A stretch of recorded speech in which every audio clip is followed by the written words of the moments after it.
महादेव की होली बड़े प्रेम से चंदन का जल शिव जी को अर्पित करें। एक लोटा जल जब आप देवाधिदेव महादेव को समर्पित करें, शिव जी को जब आप जल चढ़ाएं, भगवान देवाधिदेव महादेव को जब आप जल समर्पित करें, जल की धार जब महादेव के ऊपर पड़ती है, जल की धार जब मेरे देवाधिदेव महादेव पर पड़ती है, उस समय पर तुम्हारा चित्त वृत्ति यह होना चाहिए कि केवल मैं जल नहीं चढ़ा रही हूं, अपना सर्वस्व, अपना जीवन, अपने परिवार का सारा बोझ, अपने घर का सारा चिंता, अपने घर का सर्वस्व मैं देवाधिदेव महादेव को समर्पित कर दे रही हूं। यह भाव आपके भीतर होना चाहिए। यह भाव आपके भीतर एकाग्रित होना चाहिए। यह भाव आपके भीतर प्रकट होना चाहिए। बोल बम का नारा है, जम के बोलो जरा, बाबा एक सहारा है। और जम के बोलो, बोल बम का नारा है, बाबा एक सहारा है। अर्थात जब हम शिवजी को जल चढ़ाएं तो ये हमारे भीतर यही लाइन का स्मरण होना चाहिए कि बाबा का सहारा है, बाबा बैठा है, बाबा आएगा, मेरे दुख हरेगा, मेरी तकलीफ हरेगा, मेरा कष्ट हरेगा, और मेरे चित्त की बात मेरा बाबा श्रवण करेगा, निश्चित है।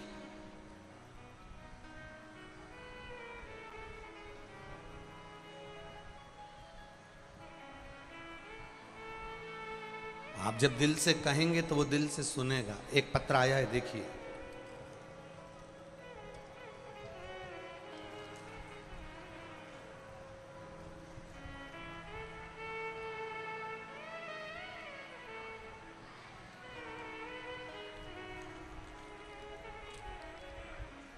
मेरा नाम दुर्गा मुकेश कोहली है और मैं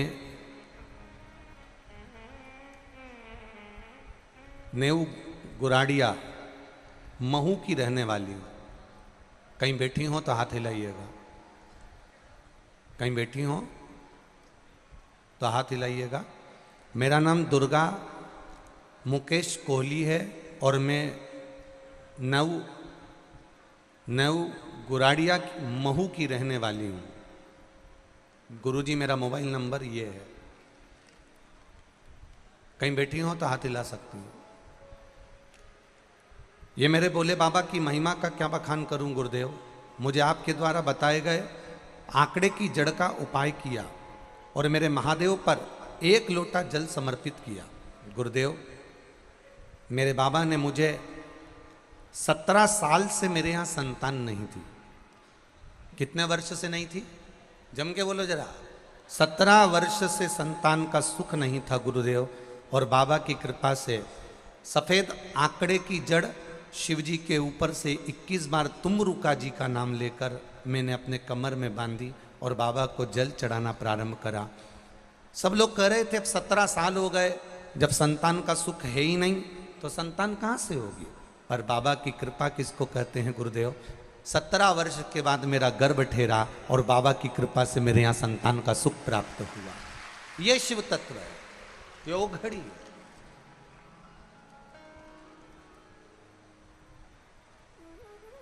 एक पत्र श्री कृष्ण बैंड, यहीं बेटमा का एक बैंड श्री कृष्णा बैंड, मैं कन्हैया लाल बारोट इसी बेटमा का निवासी हूं। एसोसिएशन तहसील कालासुरा बेटमा। 40 साल से गुरुदेव सेक्सोफोन बजा रहा हूं। 18/1/2023 को मेरे गले में प्रॉब्लम हो गई, पूरा गला बेकार हो गया, आवाज भी नहीं निकल रही थी, ना फूंक निकल रही थी कि मैं कोई वाद्ययंत्र बजा सकूं। सबने मन में सोचा कि अब इनका गला बेकार हो गया, अब ये ना गा सकते हैं ना बजा सकते हैं। 40 साल से मैं जो बजा रहा था वो भी उठा नहीं पा रहा था। किसी ने कहा एक लोटा जल शिव जी को चढ़ाओ और उसका आचमन कर कर शिव जी के मंदिर से आ जाओ। गुरुदेव मैं अपना फोटो भी लगा कर भेज रहा हूं, बाबा की कृपा से 5 दिन में मेरी आवाज वापस खुल गई और मैं वापस अपना कार्य करने लगा। एक लाइन इन्होंने बहुत अच्छी लिखी है कि दुनिया के लोगों के लिए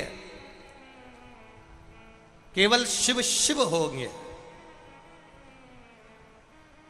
ये बरोड़ जी ने लिखा है, पर मेरे लिए शंकर भगवान ने मेरे परिवार को पालने के लिए मेरा गला वापस दे दिया, इसलिए वो मेरी पूंजी होंगे। ये शिव है। ओ घड़ी,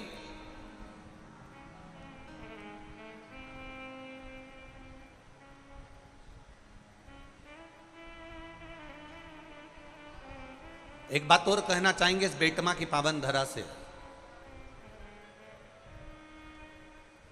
दुनिया के लोग कहते हैं क्या शिव महापुराण के इस संपूर्ण चरित्र को सुनने से या शिव महापुराण के ये महाराज जी जो बता देते हैं उससे ऐसा हो सकता है? हम कहते हैं आपके बीच में भी कई लोग ऐसे होंगे जो कभी शंकर पर विश्वास नहीं करते थे, पर जब शिव ने कृपा करी तो विश्वास भी पक्का होते चले गया, शिव के प्रति विश्वास जागृत।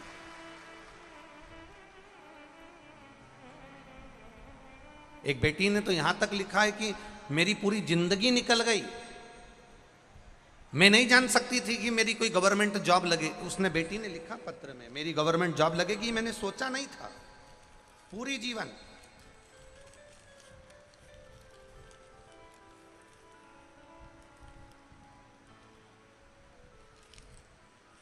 शंभु शरणे पड़ी मांगू घड़ी रे घड़ी दुख काटो दया करी दर्शन आपो। शंभु शरणे पड़ी मांगू घड़ी रे दुख काटो दया करीन दर्शन आपो। मेरा नाम अर्जुन परमार है, मैं सुमठा गांव का निवासी हूँ। बाबा का क्या वर्णन करूं गुरुदेव, हम क्या बखान करें, हम कर नहीं सकते। हमने कई एग्जाम दिए पर कोई रिजल्ट नहीं, कोई फल नहीं। तब देपालपुर की कथा में हम पहुंचे। किसी ने कहा था कि कथा के पंडाल में बैठकर दिल से जो कहते हैं वो सुनता है। देपालपुर की कथा में हमने कथा सुनी, बाबा से विनती करी कि कहीं सरकारी नौकरी मेरी लग जाए।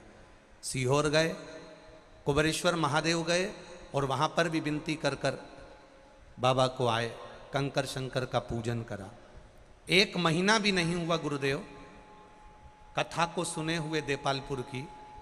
पंडाल में कथा सुनने का फल क्या होता है, आज फिर कह रहा हूं, जितने लोग इस छत्र छाया में महादेव की बैठकर कथा को सुन रहे हैं, इसका फल क्या होता है ये तो आपको 3 महीने में मालूम पड़ेगा। इसका रसतत्व क्या होता है ये तो वही बता सकता। 1 महीना भी नहीं हुआ गुरुदेव और बाबा की कृपा से सरकारी अस्पताल में मेरी गवर्नमेंट जॉब लग गई। ये शिव तत्व है, ये ओघड़ी है, ये शंकर, ये शिव। उसकी कृपा, उसकी उदारता, उसकी दया। आपने अगर दिल से उसको रिझाया है, आप दिल से उसका भजन कर रहे हो, हृदय चित्त से आप शिव को 1 लोटा जल चढ़ा रहे हो। फिर निवेदन करूंगा, शंकर को केवल जल चढ़ाते समय ये जल नहीं है, शंकर को जल चढ़ाते समय केवल ये पानी नहीं है, शिव को जल चढ़ाते समय हमारे भीतर जो हम कहना चाहते हैं बाबा को, मेरा घर, मेरा परिवार, मेरा कुटुंब, मेरा संपूर्ण जीवन बाबा आपका है। अब मेरा परिवार मेरा नहीं, आपको संभालना है, क्योंकि मेरे घर का बड़ा अगर कोई है तो आप हो, क्योंकि सारे देव हैं और आप महादेव हो, इसलिए बाबा आप संभालिए। आप उससे दिल से कहो, वो दिल से सुनेगा।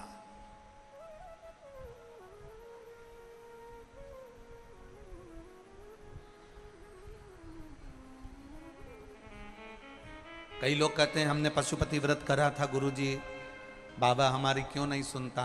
हम रोज शिव जी के मंदिर जाते हैं, बाबा हमारी क्यों नहीं सुनता। हम कहते हैं तुमने दिल से नहीं पुकारा। एक हृदय से, एक चित्त से, मन से पुकार कर देखना। यहीं बाहर खड़े होकर आप किसी का नाम लेकर पुकारो, राम सिंह, राम सिंह, ए राम सिंह, ए राम सिंह। एक बार नहीं सुनेगा, दो बार पुकारोगे, दो बार नहीं सुनेगा, तीन बार पुकारोगे, तीन बार नहीं सुनेगा, चौथी बार पुकारोगे, कोई राम सिंह अगर यहाँ बैठा होगा तो पलट कर जरूर देखेगा। उसी तरह मेरे महादेव को आप नित्य पुकारोगे, नित्य पुकारोगे तो एक बार तो पलट कर देखेगा ही, ये निश्चितता है। वो देखता जरूर है। जिसने जिंदगी में एक लोटा जल भी अगर देवाधिदेव महादेव को चढ़ाया है तो उसको ढूंढते ढूंढते मेरे महादेव उसके दरवाजे तक पहुंच ही जाते हैं। ये निश्चितता, निश्चित है। भाग्य बनाने वाला देवता होता है, भाग्य बनाने वाले देव होते हैं, भाग्य बनाने वाला भगवान होता है, किस्मत लिखने वाले देव होते हैं, किस्मत बनाने वाले भगवान होते हैं। पर भाग्य को बदलने की सामर्थ्यता अगर किसी में होती है तो वो देवाधिदेव महादेव में होती है। भाग्य बनाएंगे देवता, भाग्य बनाएंगे भगवान, पर भाग्य को बदलना, भाग्य को एकदम पलटने का अगर कोई बल रख सकता है तो वो देवाधिदेव महादेव रख सकते हैं। तुरंत आप उसके चरणों में जाकर आंसू भड़काए, आप उसके चरणों में जाकर विनती करें, आप उसके चरणों में जाकर निवेदन करें, आप उसके चरणों में जाकर नमन करें, आप उसके चरणों में जाकर एक लोटा जल चढ़ाए। उसने संवार लिया। आया दुख, आएगा दुख, क्यों नहीं आएगा।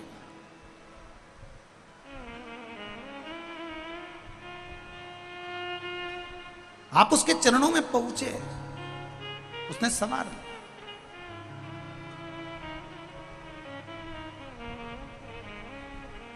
मैंने तेरे ही भरोसे ओ भोले, तेरे ही भरोसे हवा बिच उड़ती जावांगी, बाबा डोर हटो छड़ीला में कटी जावांगी, भोले मैं तेरी पतंग, शंभू मैं तेरी पतंग, हवा बिच उड़ती जावांगी, बाबा डोर हटो छटीला में कटी जावांगी।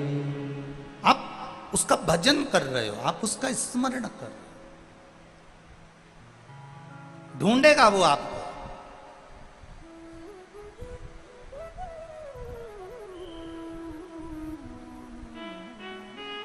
मछली को जल प्रिय होता है, पक्षी को वायु प्रिय होती है, और महादेव को एक लोटा जल प्रिय होता है।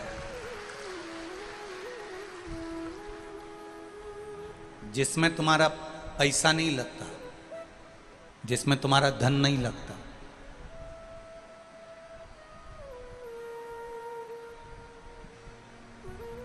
जिसमें तुम्हारा धन नहीं लगता,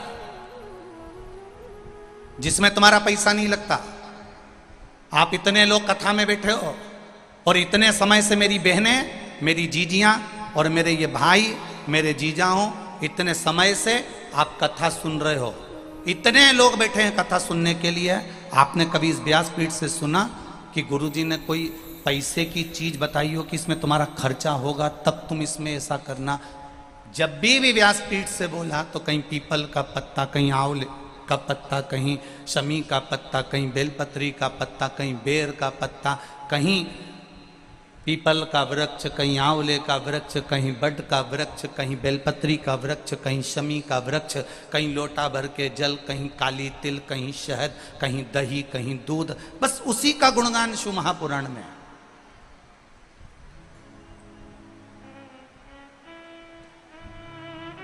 कई लोगों को बड़ा बुरा लगता है।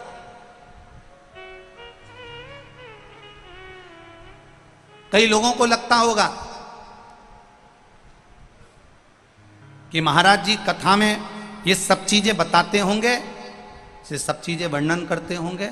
हमारा तो आपसे भी निवेदन है, व्यासपीठ से जितनी भी चीजें आपको बताई जाती है वो सारी पुराणों में से बताई जाती है। एक एक पुराण को ध्यान से पढ़ना।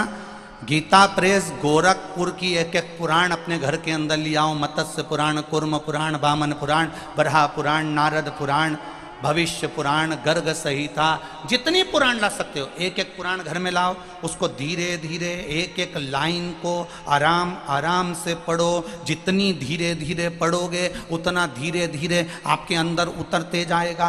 दुनिया के लोगों ने कहा कि सियोर वाले महाराज ने श्री शिवाय नमस्तुभ्यम मन से मंत्र निकाल दिया, वो तो धन्यवाद दूंगा। लोगों ने जब इसका विरोध करा तब ब्राह्मणों ने, संतों ने, साधुओं ने, गुरुजन ने फिर इसको शिव महापुराण में पढ़ना प्रारंभ करा। जब शिव पुराण की विद्येश्वर संहिता में लिखा हुआ मिल गया कि श्री शिवाय नमस्तुभ्यम मंत्र को बोलने वाले का केवल मुख का दर्शन कर लो तो हजारों अश्वमेध यज्ञ का पुण्य फल प्राप्त हो जाता है, तब जाकर लोग उस श्री शिवाय नमस्तुभ्यम को छोड़े। नहीं तो पकड़ कर बैठे थे कि ये मंत्र कहाँ से आया, ये मंत्र क्यों बोला जाए, इस मंत्र का जाप क्यों करा जाए, इसको क्यों जपा जाए, इसको क्यों बोला जाए, इसका गुणगान क्यों किया जाए। जब उसको पढ़ लिया, समझ लिया, देख लिया, तब मालूम पड़ा। एक एक चीज एक एक पुराण में से निकाल कर स्मरण करें।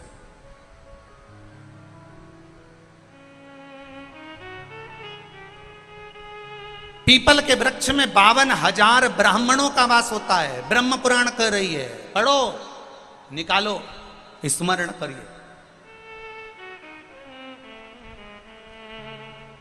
मछली को जल प्रिय है, पक्षी को वायु प्रिय है और मेरे महादेव को एक लोटा जल प्रिय है। शिव को कुछ नहीं चाहिए तुमसे, शंकर तुमसे कुछ नहीं चाहता, उसको चाहिए ही नहीं।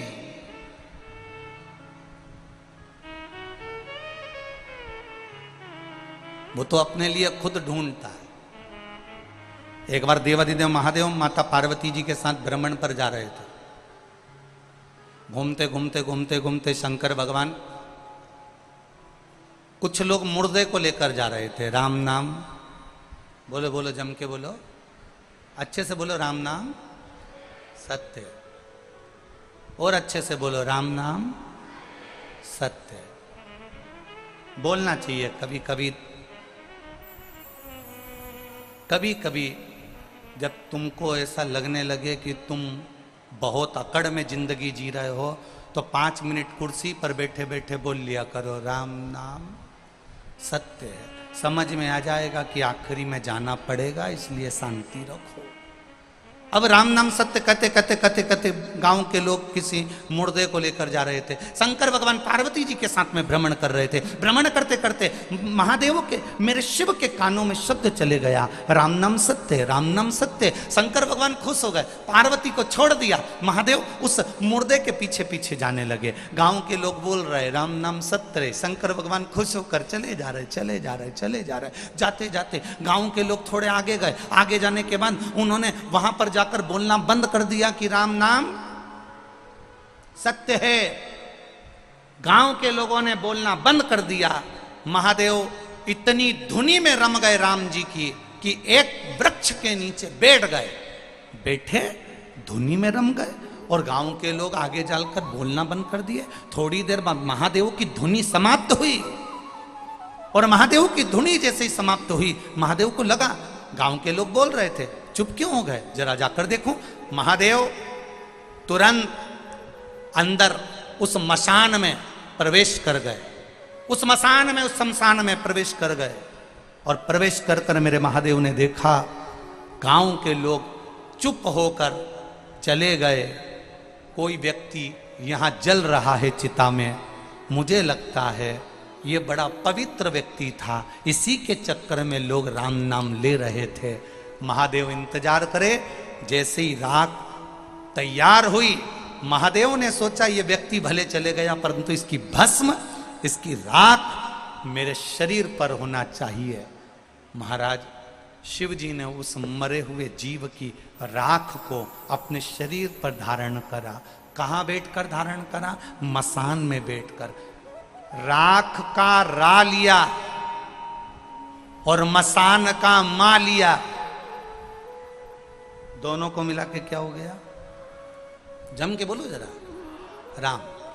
राख का रा लिया और मसान का मा लिया। राख उठाकर मेरे महादेव ने अपने शरीर पर धारण करना प्रारंभ करा। पार्वती जी शिव जी को ढूंढ रही हैं, भोलेनाथ कहां गए?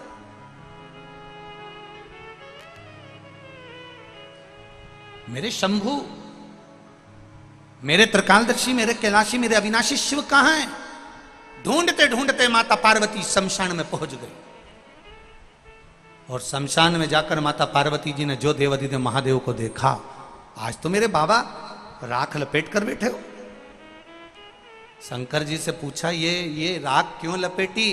शंकर भगवान बोलते हैं, ये राख नहीं है, इसके पीछे चलने वालों ने राम राम कहा था, तो इसकी राख में भी राम समाया था, उस राम को मैंने तन पर लगाया था। ये राख नहीं, ये मेरा राम है जिसको मैंने तन पर लपेट कर बैठा है, तन पर रमाया है। बखान क्या करूं मैं ढेर का, चपटी भभूत में है खजाना कुबेर का। बखान क्या करूं मैं राखों के ढेर का, चपटी भभूत में खजाना कुबेर का। हे गंगधार मुक्तिवार ओमकार तू, भोले ओमकार तू।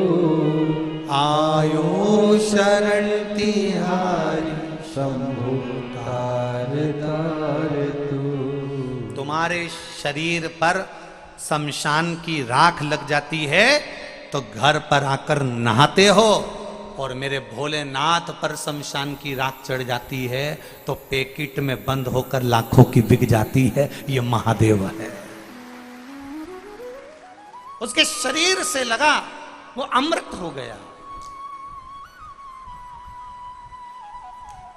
शिवलिंग से राख लगी वो भस्म बन गई, शिवजी से राख लगी वो कुबेर का खजाना बन गई। जब एक राख भगवान शंकर के शिवलिंग को स्पर्श करती है, छूती है, तो वो करोड़ों की हो जाती है। और आप जब महादेव का स्पर्श करते हो तो संसार में आपकी भी कीमत बढ़ जाती है, आपकी भी कीमत।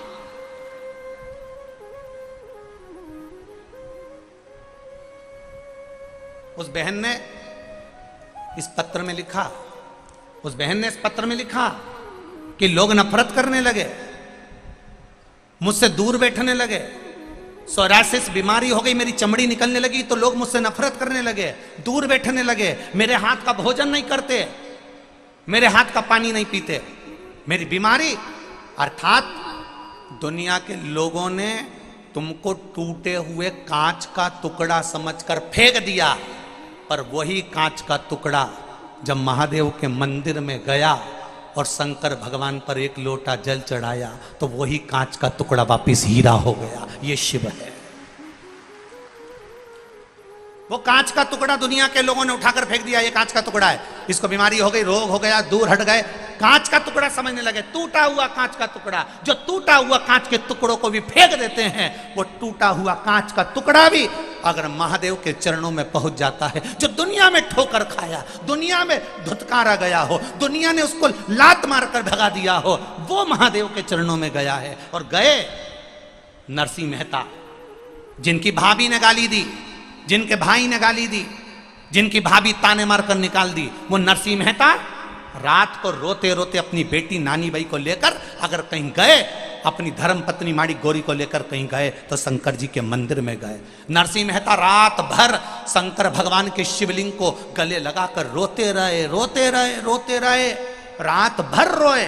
मेरा महादेव सुबेरे प्रसन्न हो गया। नरसिंह तुझे क्या चाहिए? नरसिंह जी कहते हैं मैं सांवरिया सेठ को मानता हूं, पर तुम्हारे मंदिर में रोया हूं। कोई बात नहीं, तुझे चाहिए क्या? नरसिंह जी कहते हैं एक बार सांवरिया का दर्शन करा दो। भगवान शंकर नरसिंह जी को नंदी पर बिठाकर गौलोक धाम ले गए, जहां दुनिया का व्यक्ति मरने के बाद बैकुंठ जाता है, भगवान उसको जीते जी ले गए और सांवरिया जी के सामने ले जाकर खड़ा कर दिया। सांवरिया जी ने नरसिंह जी से पूछा, यहाँ लोग मरने के बाद आते हैं, तू जीते जी आ गया? नरसिंह जी तुझे लेकर कौन आया? इतने में नरसिंह जी ने कहा मुझे भोलेनाथ लेकर आए हैं। सांवरिया जी ने कहा नरसिंह अगर वो लेकर आए हैं तो मैं कुछ नहीं कहूँगा, मांग तुझे क्या चाहिए? नरसिंह जी कहते हैं बड़ा दुखी हूँ, मेरे परिवार के लोगों ने धक्के मारकर निकाल दिया, गाली देकर निकाल दिया। मेरी भाभी ने मुझे पानी से कड़ली रोटी तक खिलाई है, गाली देकर धुतकार कर निकाल दिया। मेरी छोटी सी बेटी है, उसको लेकर मैं बाहर निकल गया, कोई नहीं मेरा, कौन संभालेगा? सांवरिया जी कहते हैं जिस शंकर जी के मंदिर में तू जाकर रोया है वो महादेव हल्का नहीं है, उसने तुझे सांवरिया से मिला दिया। जा नरसिंह, दुनिया के लोग तुझे भले धुतकारे, शंकर ने गले लगाया इसलिए मैं तुझे गले लगाता हूं। मैं तुझे राख केदार दे देता हूं, जब जब गाएगा तेरा सांवरिया दौड़ कर आएगा। और नरसिंह जी गाते थे, सांवरिया सेठ आता था। सांवरिया सेठ ने पूछा नरसिंह कभी तूने मुझसे पूछा नहीं कि मैं दौड़ कर क्यों आता हूं? क्योंकि मैं दौड़ कर तेरे लिए नहीं, महादेव के भक्त के लिए आता हूं। जब महादेव का भक्त मुझे बुलाता है मैं दौड़ कर चले आता हूं। ये कोई साधारण है? साधारण? एक पत्र और देखिए,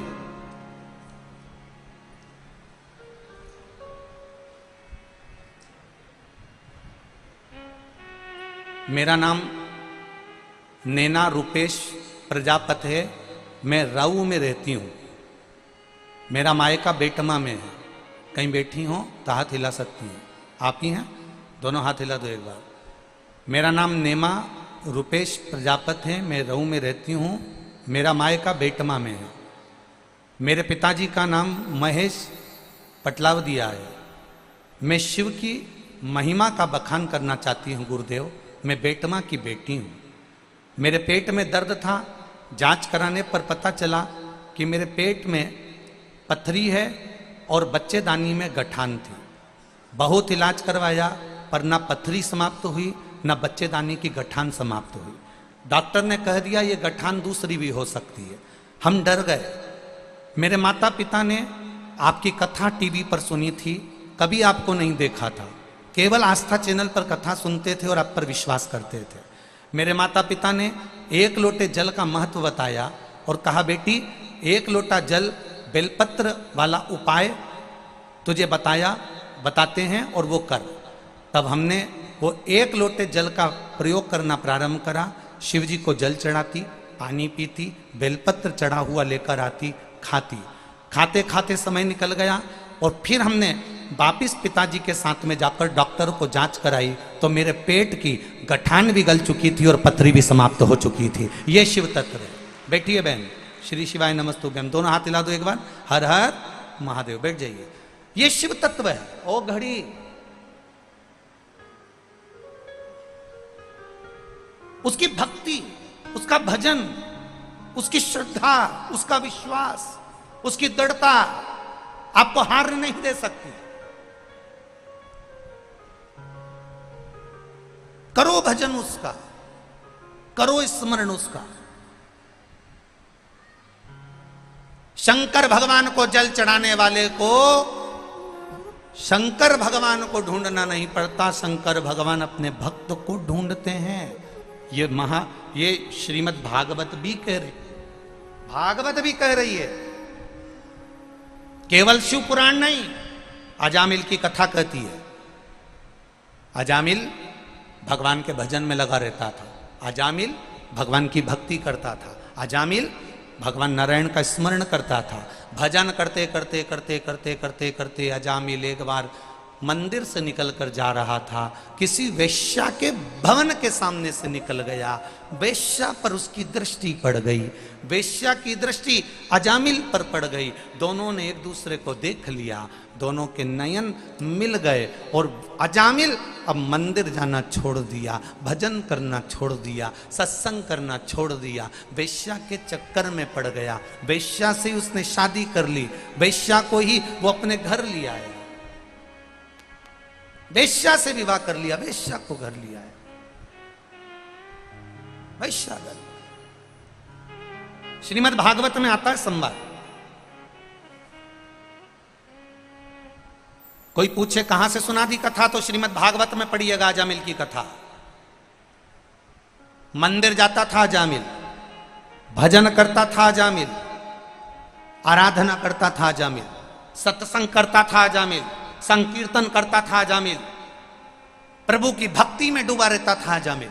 केवल एक वेश्या के चक्कर में आ गया, वेश्या से विवाह कर लिया, शादी कर ली, घर आ गए, बच्चे हो गए और बच्चे हुए। अजामिल की धर्म पत्नी उस वेश्या के गर्भ से आखिरी संतान होने वाली है, आखिरी संतान। उसके बाद अजामिल की पत्नी के गर्भ से संतान नहीं होगी, ये आखिरी संतान अजामिल की पत्नी के गर्भ में आने वाली है, गर्भ में है। अब क्या करा जाए, ध्यान देना, भजन करने वाले भगवान को नहीं ढूंढते, भगवान भजन करने वाले को ढूंढ लेता है, और वही अजामिल के साथ हुआ। आप देखिए प्रभु की लीला देखना, श्रीमद् भागवत कितनी सुंदर वर्णन कर रही है। प्रभु की लीला का चक्र चला, अजामिल की पत्नी के चौथे नंबर का गर्भ था, गर्भ धारण हुआ। वेश्या का जब चौथा गर्भ था, अजामिल की पत्नी का जब चौथा गर्भ था, तब कुछ संत अजामिल के नगर में आ गए। बहुत भूख लगी है, कहीं भोजन मिल सकता है, बहुत भूख लगी है, कहीं भोजन मिल सकता है, कहीं भोजन मिल जाए, बहुत भूख लगी है, बहुत भूख लगी।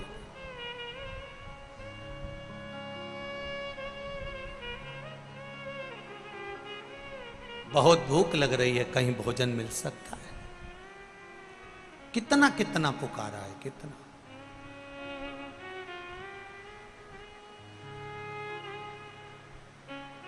एक जगह पर संत गए, भैया भूख लग रही है, हम 8-10 संत हैं, भोजन मिलेगा? हाँ मिल जाएगा। आप ब्राह्मण हो, कोई संत हो, कोई गुरु हो, कोई साधक हो, कोई उपासक हो? नहीं नहीं नहीं नहीं, हम ब्राह्मण नहीं है। क्या आपके गांव में कोई ब्राह्मण का घर है? आपके गांव में कोई ब्राह्मण का घर है? तब गांव के लोग हंसकर बोले, हमारे गांव में एक ही ब्राह्मण का घर है, वो है अजामिल का। पर अजामिल तो ब्राह्मण है, पर उसकी धर्म पत्नी वेश्या है, जिस वेश्या से उसने शादी कर ली है। तो इतने में संतों ने कह दिया, उस वेश्या ने ब्राह्मण से शादी करी तो वो वेश्या नहीं रही, वो ब्राह्मणी हो गई है। इसलिए हम उसके घर में जाकर हम भोजन पाएंगे। और सारे संत उस ब्राह्मण के घर चले गए, आवाज लगाई, अजामिल अजामिल अजामिल अजामिल। अजामिल दौड़कर बाहर आया, भगवान क्या बात है, आज इतने सारे संत मेरे यहां आए, क्या बात है, बोलिए क्या दूं मैं आपको? अजामिल बहुत भूख लगी है। अजामिल ने कहा, मैं ब्राह्मण जरूर हूं, परंतु मेरी धर्म पत्नी वेश्या है। संतों ने कहा, ब्राह्मण से शादी कर कर ब्राह्मणी हो गई, कोई बात नहीं, उससे कहो भोजन बनाएगी और हम खाएंगे। अजामिल ने कहा, मैं भोजन तो बनवा दूंगा और भोजन खिलवा भी दूंगा, मना नहीं है, पर देने के लिए दक्षिणा नहीं है मेरे पास में। नहीं तो संत जब भोजन करने के बाद उठकर जाते हैं तो कहते हैं कि लाओ जरा दक्षिणा दो। अब तुम कहो कि दक्षिणा दो, तो मैं कहां से देने वाला, मेरे पास में दक्षिणा नहीं। संतों ने कहा, हमको दक्षिणा नहीं चाहिए, पक्का पक्का, 1 रुपया भी नहीं दूंगा, मत देना, तू भोजन करा दे। अजामिल ने अंदर जाकर अपनी धर्म पत्नी से कहा, सुनो संत आए हैं, भोजन बनाओ। अजामिल की पत्नी ने भोजन बनाया। भोजन कराया। कराने के बाद ब्राह्मण जैसे ही भोजन करके उठे, उठते से ही अजामिल से बोले, अजामिल अब दक्षिणा दो। अजामिल ने कहा, मैंने आपको कहा था कि मैं दक्षिणा नहीं दूंगा, मेरे पास देने के लिए नहीं है, मैं आपको दक्षिणा नहीं दे सकता। अजामिल, दक्षिणा तो देना पड़ेगा, मेरे पास में 1 रुपया भी नहीं है। संतों, मैं तुम्हारे चरण पड़ता हूं, मेरे पास दक्षिणा देने के लिए नहीं। संतों ने कहा, अजामिल हमें धन की दक्षिणा नहीं चाहिए, अजामिल हम तो केवल तुमसे एक वचन मांगना चाहते हैं। कौन सा वचन? अजामिल बस इतना कर देना, वचन दो कि तुम्हारी धर्म पत्नी के गर्भ से जो संतान होगी उसका नाम तुम नारायण रख दोगे, बस इतनी सी दक्षिणा दे दो, बस बहुत। अब देखो, भगवान के भजन करने वाले को भगवान टॉर्च लेके भी ढूंढ लेता है। अजामिल के पास संत भेज दिए, संतों ने दक्षिणा में नारायण नाम मांग लिया। अजामिल ने विचार करा, बेटे का नाम कुछ भी रखूंगा, नारायण धर दूंगा। बेटे का नाम नारायण रख दिया, नारायण रखा। बच्चा बड़ा हुआ, ले नारायण रोटी खा, ले नारायण पानी पी, ले नारायण सो जा, नारायण इधर आ, नारायण इधर आ, नारायण नारायण नारायण नारायण नारायण नारायण कहता रिया। आखिरी में यमदूत बंदी बनाने आ गए, तब इसने अपने छोरे को बुलाया, नारायण जल्दी आ। अब वो नारायण तो नहीं आया, पर वो नारायण तुरंत आकर खड़ा हो गया। ये शिव तत्व है। वो नहीं आया, वो आकर खड़ा। और अंत समय प्रभु आना पड़ेगा, वचन दिया तो निभाना पड़ेगा। आए ना आए प्रभु कुटुंब कबीरा, अंत समय प्रभु आना पड़ेगा। अब वो नारायण नहीं आया, पर वो नारायण आ गया। अर्थात भगवान ने, अजामिल गलत रास्ते पर चला गया था, अजामिल गलत मार्ग पर चला गया था, अजामिल वैश्या के संग पड़ गया था, तो भी भगवान ने मन में सोचा, इसने बचपन में मेरा भजन करा, इसने जवानी में मेरा भजन करा, अब बिगड़ गया, कोई बात नहीं, फिर पकड़कर अपनी ओर ले जाता हूं। और भगवान ने संतों को भेजकर अजामिल के बेटे का नाम नारायण रखकर उसको वापिस बैकुंठ पहुंचा दिया। ऐसा होता है भगवान, जिसने एक बार बचपन में, जवानी में, अधेड़ी में, बुढ़ापे में जिसने देवाधिदेव महादेव को जल चढ़ाया है, शिवालय तक गया है, शंकर के मंदिर तक गया है, शिव महापुराण तक गया है, बाद में भले उसने जाना छोड़ दिया, पर मेरे महादेव ने उसका दरवाजा नहीं छोड़ा, उसके दरवाजे जाता रहा है। मेरा महादेव उसके द्वार तक आता रहा है, वो भले छोड़ दिया।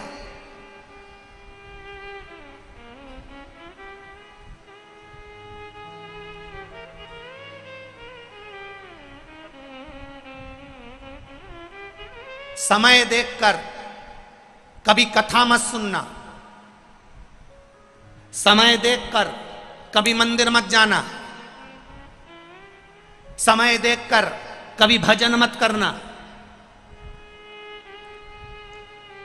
मैं 9 बजे भजन करती हूं तो 9 बजे करूंगी, मैं 2 बजे भजन करती हूं तो 2 बजे करूंगी, मैं सवेरे 8 बजे मंदिर जाती हूं तो 8 बजे। ना ना, समय देखकर मंदिर नहीं, समय देखकर भजन नहीं, समय देखकर सत्संग नहीं, क्योंकि मृत्यु का भी कोई समय नहीं होता, तो भगवान के भजन का भी कोई समय नहीं होता। मौत का कोई समय नहीं है, मृत्यु का कोई समय नहीं है। कब अटैक आ गया चले गए, कब शुगर बढ़ गई चले गए, कब बीपी बढ़ गया चले गए, कब घबराहट हुई चले गए।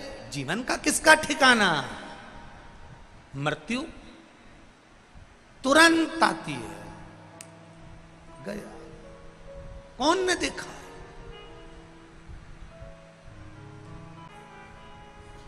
विश्वास के साथ किया गया भजन, भरोसे के साथ किया गया स्मरण, विश्वास के साथ चढ़ाया गया 1 लोटा जल, वो हमें सुख देता है। बोल बम का नारा है, बाबा एक सहारा है।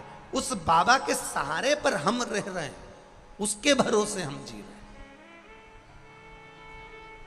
जब आखिरी में डॉक्टर भी ऑपरेशन करते हैं और जब आखिरी में शरीर बहुत बेकार हो जाता है, किसी काम का नहीं रहता, तब कोई परिवार के लोग पूछते हैं डॉक्टर साहब आपकी स्थिति कैसी है, अब तबीयत कैसी है, डॉक्टर साहब अब कैसा है, डॉक्टर साहब अब आगे कैसे रहेगा। डॉक्टर साहब कहते हैं अब मेरे से जितना बन सका मैंने किया, मेरे से जितना हुआ मैंने करा, बड़े बड़े डॉक्टरों से जितना बन सका उतना किया, अब हमारे हाथ में नहीं, अब डॉक्टर कहते हैं अब उसके हाथ में है। मतलब डॉक्टर को भी मालूम है कि एक डॉक्टर ऊपर और बैठा हुआ है, वो भी सब जान सकता है,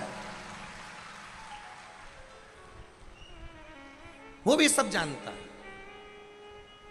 सुख आएगा, दुख आएगा।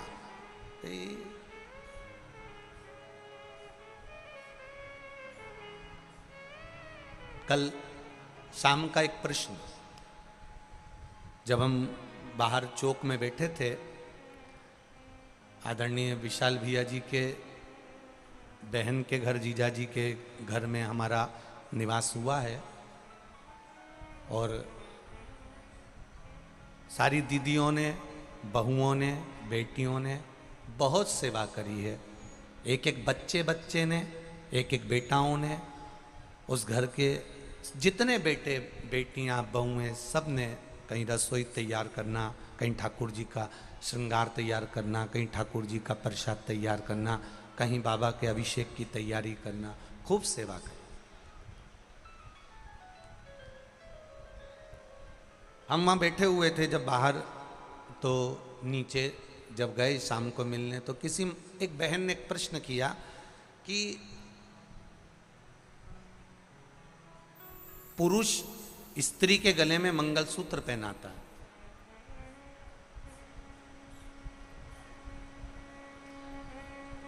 क्या वो मंगलसूत्र गले में जरूरी है? प्रश्न देखिए उस बेटी का, क्या वो मंगलसूत्र गले में जरूरी है और उस मंगलसूत्र का महत्व क्या है? हमने कहा ये सारे 16 श्रृंगार में मंगलसूत्र की महत्वता बड़ी प्रबल है, क्योंकि मंगलसूत्र केवल काले काले काले काले मोती का नहीं होता, उसमें कहीं ना कहीं एक चमकीला मोती भी डलता है। बोलो री जी सही है कि गलत है? मंगलसूत्र केवल चमकीले चमकीले मोती का या सोने सोने के मोती का या चांदी चांदी के मोती का या पीले पीले मोती का नहीं होता, उसमें काला मोती भी होता है। मंगलसूत्र केवल काले काले मोती का, काले काले मोती का नहीं होता, उसमें बीच में एक सुनहरा मोती, एक सोने का मोती या चांदी का मोती या पीला मोती या सफ़ेद मोती या लाल मोती उसमें बीच में जरूर पड़ता है। और उस मंगलसूत्र में काला पीला मोती पड़ते पड़ते पड़ते पड़ते आखिरी में नीचे एक पेंडिल लटका होता। कहाँ? मैं उस बेटी से कहना चाहूँगा, ये जो लड़का लड़की के गले में विवाह के समय पर मंगलसूत्र पहनाता है, ये लड़का लड़की को केवल मंगलसूत्र नहीं पहनाता, ये लड़का लड़की को कहता है जैसे इस मंगलसूत्र में काले और पीले मोती हैं, इस मंगलसूत्र में काले और चमकदार मोती हैं, उसी तरह वैवाहिक जीवन में भी हमारे विवाह होने के बाद कभी जिंदगी में काले मोती जैसी भी जिंदगी आएगी और कभी गोल्डन जीवन जैसे भी मोती की जिंदगी आएगी। उसको जीना है। कभी कभी मंगलसूत्र के काले मोती जैसा जीवन भी आएगा, दुख का पल भी आएगा, दुख की घड़ी भी आएगी, क्षण भर की दुख की घड़ी भी हमारे सामने आके खड़ी होगी। तो इस मंगलसूत्र को देखकर याद करना कि मंगलसूत्र के मोती एक जैसे नहीं हैं, काले काले नहीं हैं, उसमें बीच में सोने का एक मोती लगा है, चमकदार एक मोती लगा है। तो ये इस मंगलसूत्र को देखकर समझ जाना कि जिंदगी में बहुत दिन तक दुख नहीं चलता, सोने का एक गोल्डन दिन मेरा महादेव जरूर देता है, निश्चित आती है। और गोल्डन के साथ में फिर काला आएगा, सोने के मोती के बाद फिर काला आ गया। ये हाथ में पहने देखो, खोल देना भैया, इसको खोलियो। खोलो तो इसको आगे, हाँ खोलिए।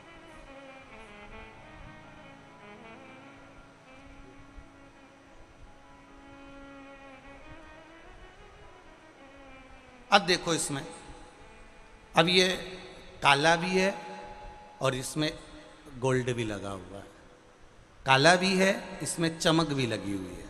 आपके आपके गले में भी होगा तो ऐसा ही है ना, बोलो जम के बोलो, है ना। ये काला भी है और इसमें एक गोल्ड भी है, फिर काला है, फिर बीच में एक मंगल सूत्र के अंदर नीचे एक पेंडिल लटका होता है। तो यहाँ शिव तत्व कह रहा है, भगवान शंकर का संवाद कह रहा है, शिव महापुराण कह रही है कि लड़का लड़की के गले में जब मंगल सूत्र पहनाता है, विवाह के समय में वर कन्या के गले में मंगलसूत्र पहनाता है, तो ये उसको समझ लेना चाहिए कि जिंदगी में केवल काली काली रातें नहीं होती, दुखी दुख नहीं होता, एक दिन सुख का मेरा महादेव जरूर देता है। उस सुख के दिन का इंतजार जरूर करना। और बहुत ज्यादा सुख परमात्मा दे भी देता है। सोने का एक मन का आ भी जाता है, चमकदार एक मन का आ भी जाता है, एक गोल्डन समय आ भी जाता है, तो फिर वापिस कहीं ना कहीं थोड़ा ना थोड़ा तकलीफ आएगी, पर घबराना नहीं। आखिरी में एक पेंडिल नीचे लटका होता है, मंगल सूत्र का एक पेंडिल लटका होता है, वो हमारे हृदय को छूता है। वो पेंडिल भगवान का श्री शिवाय नमस्तुभ्यम मंत्र है, जो हृदय में छूता रहना चाहिए। वो पंचाक्षर मंत्र है नमः शिवाय, जो तुम्हारे हृदय को छूते रहना चाहिए। वो षडाक्षर मंत्र है ओम नमः शिवाय, जो तुम्हारे हृदय को छूते रहना चाहिए। वो पेंडिल जैसे हमारे गले में नीचे लटकता रहता है, उसी तरह मंगल सूत्र में काले अम्बा ने प्रतीक्षा करी राम आए, माता हिल्या ने प्रतीक्षा करी राम आए, विभीषण ने प्रतीक्षा करी राम आए। प्रतीक्षा जरूरी,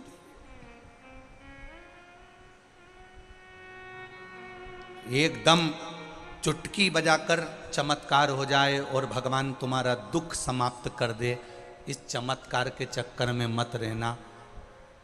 चमत्कार की जगह नमस्कार के चक्कर में रहना कि मैं महादेव के मंदिर जाती रहूंगी, वो सुनेगा, जरूर सुनेगा। खाली न जाता कोई दर से तुम्हारे, खाली न जाता कोई दर से तुम्हारे, मैं भी खड़ा हूँ नन्ही बाहें पसारे, अपने हृदय से लगा लो गिरा जा रहा हूँ,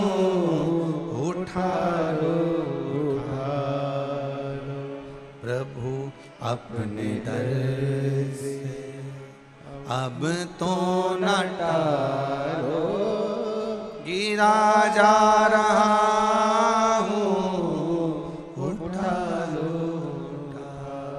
उसके दरबार में पहुंचकर हम अपनी चित्त वृत्ति को, अपने मन को उसको समर्पित कर दें। सुनता सभी की है वो त्रिपुरारी, सुनता सभी की है वो त्रिपुरारी, भरता सभी की है झोली खाली, भरता सभी की है झोलियां खाली, अपने गले से लगा लो गिरा जा रहा हूँ, उठा लो प्रभु अपने दर से अब तो न टालो, गिरा जा रहा हूँ, उठा लो। जीवन में सुख आएगा, जीवन में दुख आएगा, पर विश्वास दृढ़ होना चाहिए, भरोसा पक्का होना चाहिए।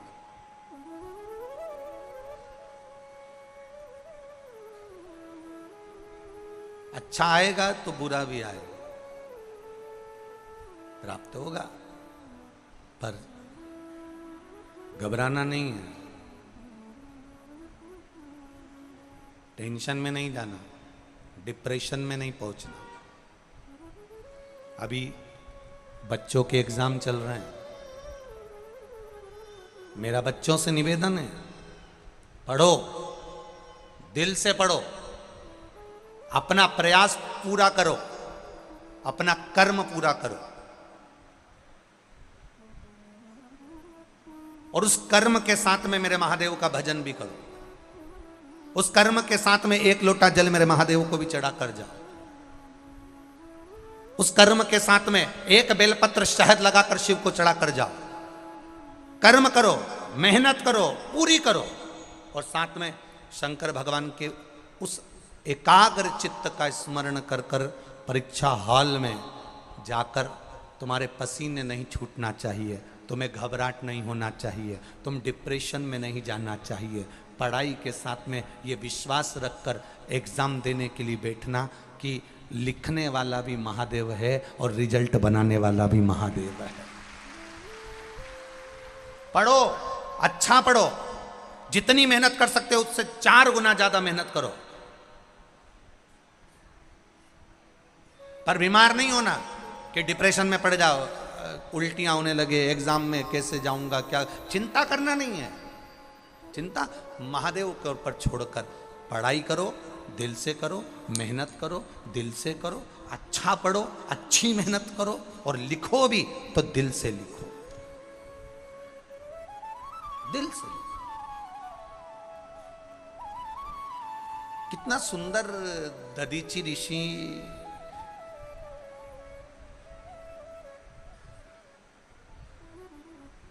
कितनी सुंदर सुंदर बातें दधीचि ऋषि ने अपने जीवन में कही है महाराज।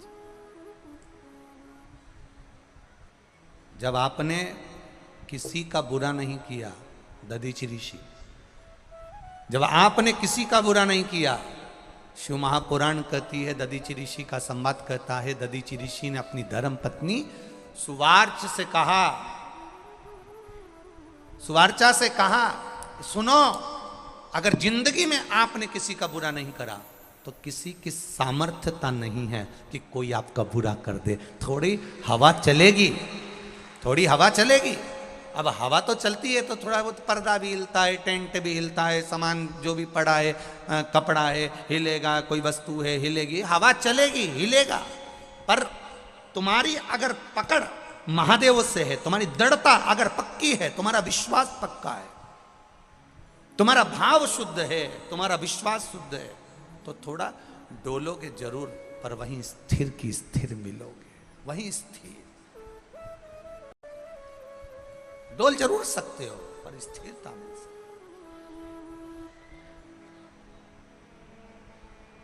तुम्हारे भीतर की जो दृढ़ता है, तुम्हारे भीतर का जो विश्वास है, तुम्हारे भीतर का जो एक दृढ़ विश्वास देवाधिदेव महादेव के चरणों में विराजमान है, वो तुम्हें डोलन नहीं देगा, वो तुम्हें गिरने नहीं देगा। शिव कथा कर रही है,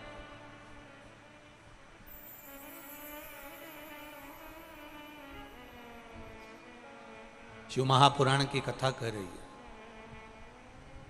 मेरे महादेव जितने भी असुरों को मारे हैं, जितने राक्षसों को मारे हैं, किसी राक्षस से मेरे महादेव का बैर नहीं था।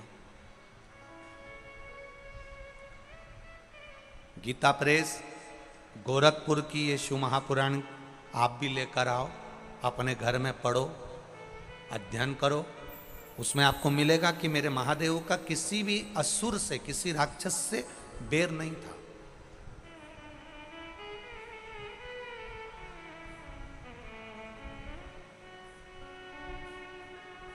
जलंधर को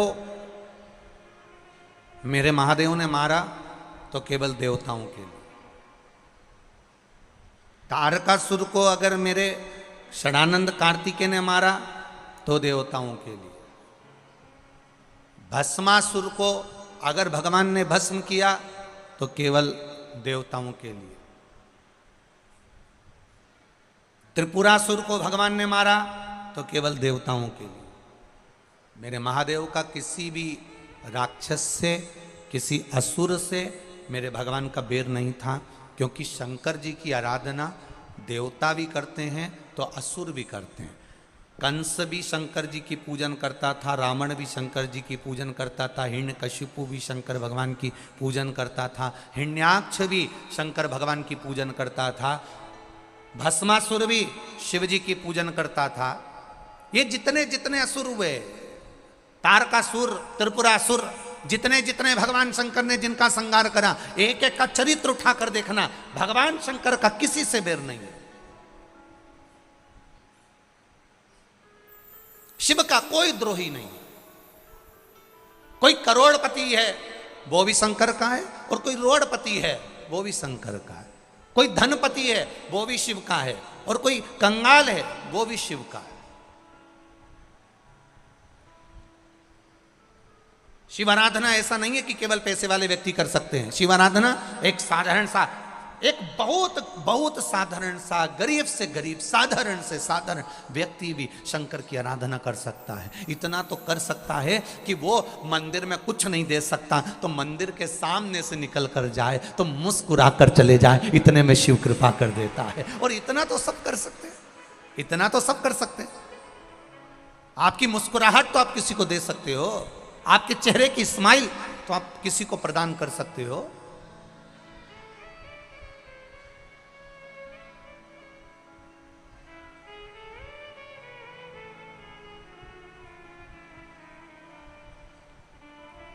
आपने दिया उसको अपने भीतर का भाव। वो ये नहीं कह रहा कि मेरे को धन देना कि संपदा देना, वो तो खुद इतना दे देता है, इतना दे देता है कि आपको देने की जरूरत नहीं, वो खुद इतना प्रदान कर देता है, खुद देता है।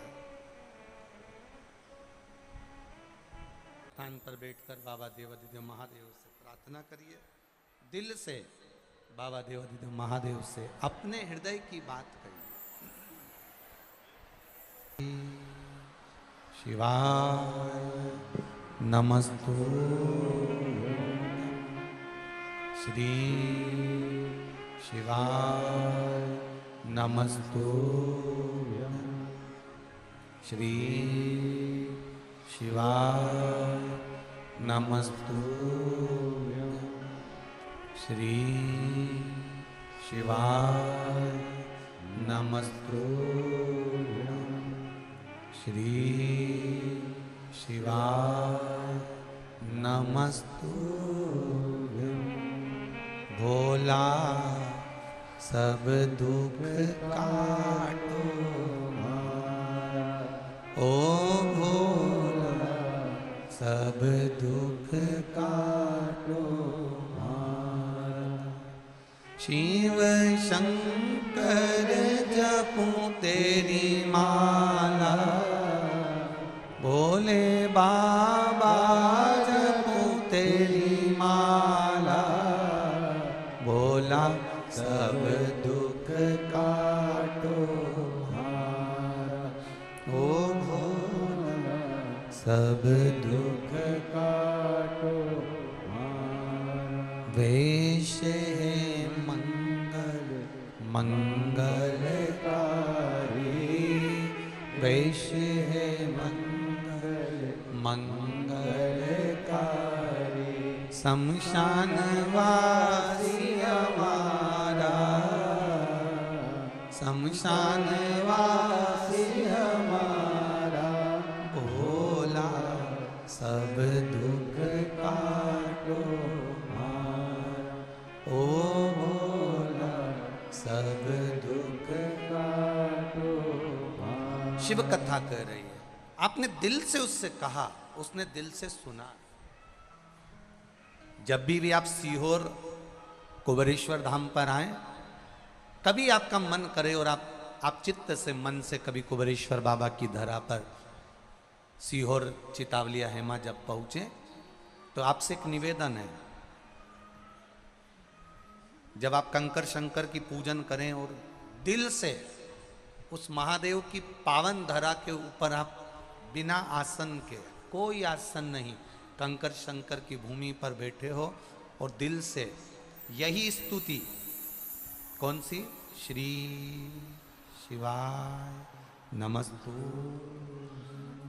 108 बार बाबा से कहकर बाद में यही लाइन, भोला सब दुख काटो, किसी को दिखाने के लिए नहीं। इस पंडाल में भी आप बैठकर ये स्तुति करते हो, किसी को दिखाने के लिए नहीं, अपने दिल से बस उससे कहना है, भोला सब दुख काटो, ओ भोला सब दुख काटो, शिव शंकर जपूं तेरी माला, भोले बाबा जपूं तेरी माला, भोला सब दुख काटो मारा। भाव से, दिल से उससे जब कहोगे वो सुनेगा, सुनता है। कितनी कितनी विषम परिस्थितियां हमारे सामने आकर खड़ी हो जाती है, पर संभालने वाला जब वो है तो फिर चिंता करने की जरूरत बिल्कुल नहीं है, वो है, संभालेगा। अभी आपने सीहोर कुबेरेश्वर धाम का रुद्राक्ष उत्सव का समय देखा होगा, कितनी विषम परिस्थितियां, कितना लोगों को कितना कह सकते थे लोगों ने, जो जो कहा, जो बोलना था बोला, जो छापना था छापा, जो कहा कहा, जिसने जो बोलना था बोला, पर विश्वास उसके चरणों में पक्का था, दृढ़ था कि उसने साधा है, उसने बुलाया है और वो जो करेगा सब अच्छा करेगा। आखिरी में सब अपने आप धीरे धीरे धीरे धीरे, बोलने वाले बोलते रहे, कहने वाले कहते रहे और बाबा संभाल लिया। सत्य को दबाया जा सकता है, सत्य को नीचे पटका जा सकता है, झूठ का पुलिंदा कितना भी लाकर सामने खड़ा कर दिया जा सकता है, पर सत्य एक ना एक दिन निकल कर बाहर आ ही जाता है। सत्य सम्मुख, कितनी कितनी विषमता आ जाए पर आप ना डोली। एक पत्र में एक बहन ने लिखा है, उसके लड़के पर किसी ने एक रेप का केस लगा दिया, उसमें लिखा है, कोई माँ ने लिखा, अब वो लड़का अंदर चले गया, जिसने लिखा होगा वो यहाँ बैठी होंगी, तो वो बेटा अंदर चले गया। अब गलत काम किया दूसरे ने, इल्जाम लग गया उस पर। वो रोज शिव जी के मंदिर में जाकर एक ही चीज कहती थी, मैंने और मेरे बेटे ने गलत काम नहीं किया, वो सत्य पर जिया है, तो तुझे उसको बाहर करना पड़ा। और उसने लिखा पत्र के अंदर, उसने पत्र में ये बात लिखी, अब वो पत्र ढूंढना पड़ेगा, तो उसने पत्र में लिखा कि मेरे महादेव ने मुझे संभाल लिया और संभाल कर मेरा बेटा मात्र 1 महीने के अंदर वापिस बाहर आ गया। ये शिव तत्व है। सत्य थोड़ा परेशान हो सकता है, सत्य थोड़ा डगी हो सकता है, सत्य को थोड़ा छुपाया जा सकता है, पर सत्य सत्य हो, सत्य सत्य है। एक ने लिखा है, उसके बेटे को किसी ने चक्कू मार दिया और सब कार्य बिगड़ता चले गया, बिगड़ता चले गया, बिगड़ता चले गया, पर उसने संभाल लिया। विश्वास मेरे देवाधिदेव महादेव पर रखना। मेरी दीदियों, जितने भी मेरी बेटमा नगर की बहनें हैं, भाई हैं, बच्चे हैं, बुजुर्ग हैं, जितने आस्था चैनल पर कथा सुन रहे हो, जितने फेसबुक यूट्यूब पर कथा सुन रहे हो, एक बात अपनी जिंदगी में उतार कर रखना। जैसे मंगल सूत्र में काली और पीला मन का आता है, उसी तरह जीवन में थोड़ा सुख और दुख आता है। घबराना नहीं, उसकी शरणागति छोड़ना नहीं, उसकी शरणागति छोड़ना नहीं, उसके चरणों का रस तत्व ग्रहण करते रहना, भजन करते रहना। विश्वास प्रदीप मिश्रा पर बिल्कुल मत करना, विश्वास करना तो ये शिव महापुराण पर और महादेव पर करना, बाकी के किसी पर विश्वास मत करना।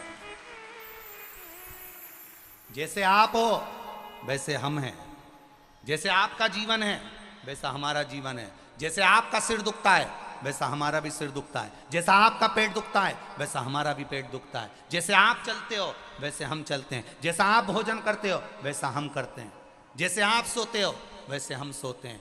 तो आप में और हम में कोई अंतर नहीं है, कोई अंतर नहीं, बल्कि बड़े हमसे ज्यादा आप हो। क्यों?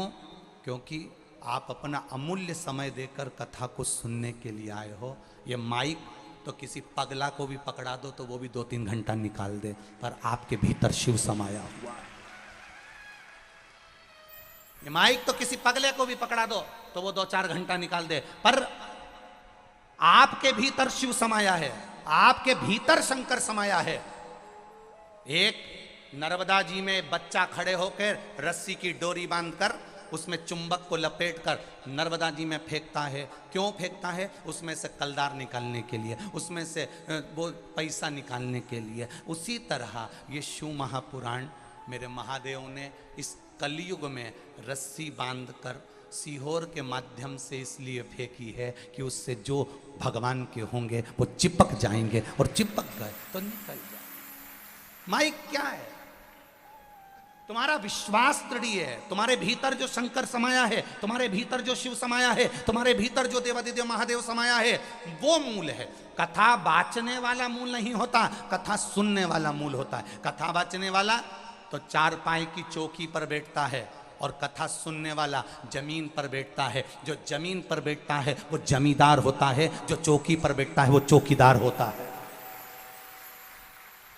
आप सब कथा सुनने जमीन पर बैठे हो, तुम जमींदार हो, क्योंकि अपनी मर्जी के मालिक हो। जितनी देर बैठना बैठते हो, तुम्हारी मर्जी पड़ जाए तो उठ के चले जाते हो। तुम्हारा मन पड़ा तो पानी की बोतल निकाल कर पी लिए, तुम्हारा मन पड़ा तो जेब में से निकाल के मल के ने फटकी लगा के निपटा भी गए। पर कथा बाचने वाला 3 घंटे एक जैसा बैठा है, विराजमान है, बोलना है बोलना है, समझाना है समझाना है। बाचने वाले से बड़ा सुनने वाला होता है, क्योंकि उसके भीतर शिव समाया होता है। अगर आपके भीतर शिव नहीं होता तो आप इतने लाखों की संख्या में यहाँ नहीं पहुंचते।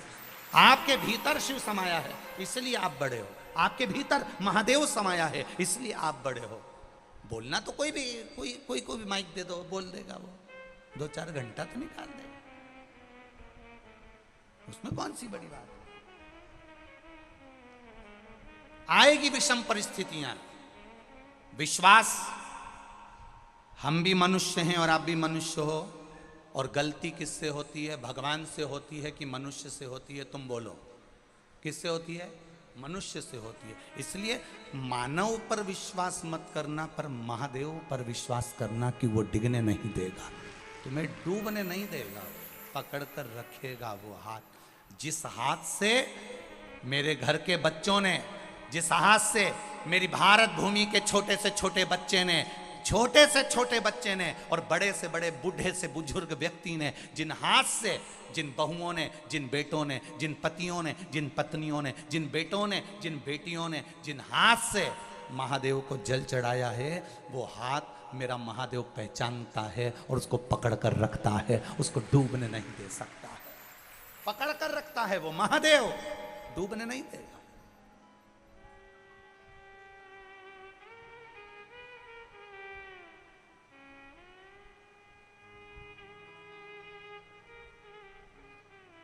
जब एक साधारण सा व्यक्ति केवल छूने से समझ जाता है कि इसकी भावना क्या है, बोलो रिजीजियों सही है कि गलत है?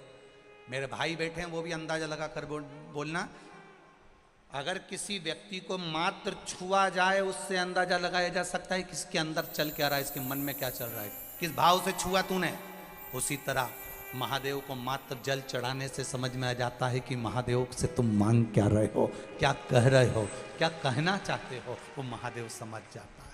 मेरा देवादिदेव महादेव समझ जाता है। करेंगे।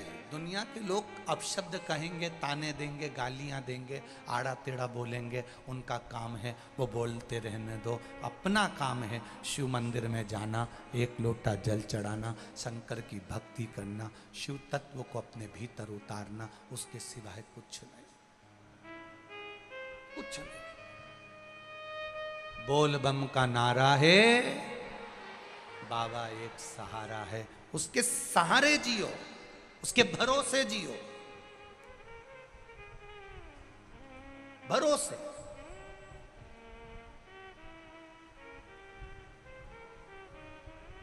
जब किसी का एक्सीडेंट होता है, घर के लोग उसके साथ में नहीं होते, अकेला पड़ा होता है, अकेला। जब कोई बीमार होता है, वेंटिलेटर पर अकेला पड़ा होता है। बोलो जी जी सही है गलत है? जब किसी को तकलीफ होती है, आईसीयू में अकेला पड़ा होता है। जब किसी का ऑपरेशन होता है, उस ऑपरेशन रूम में वो अकेला पड़ा होता है, अकेला। एक्सीडेंट हुआ तो रोड के किनारे अकेला पड़ा है, गाड़ी में अकेला पड़ा है, बीमार हुआ तो वेंटिलेटर पर अकेला पड़ा है, बीमार हुआ तो आईसीयू में अकेला पड़ा है, ऑपरेशन हो रहा है तो ऑपरेशन के थिएटर में अकेला पड़ा हुआ है। कौन आता है उस समय पर? परिवार वाले बाहर खड़े होकर पूछते रहते हैं कैसा है, देख लेना, अच्छे से बना देना, अच्छा डॉक्टर बुला लो, दवाई अच्छी दे दो, गोली अच्छी दे दो, ऑपरेशन करा दो।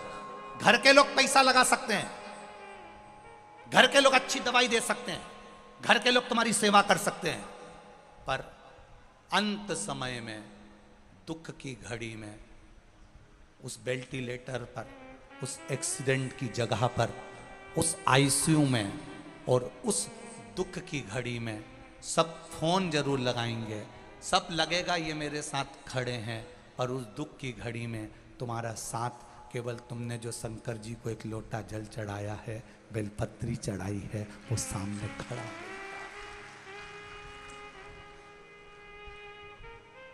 वो अकेला मिलेगा, अकेला।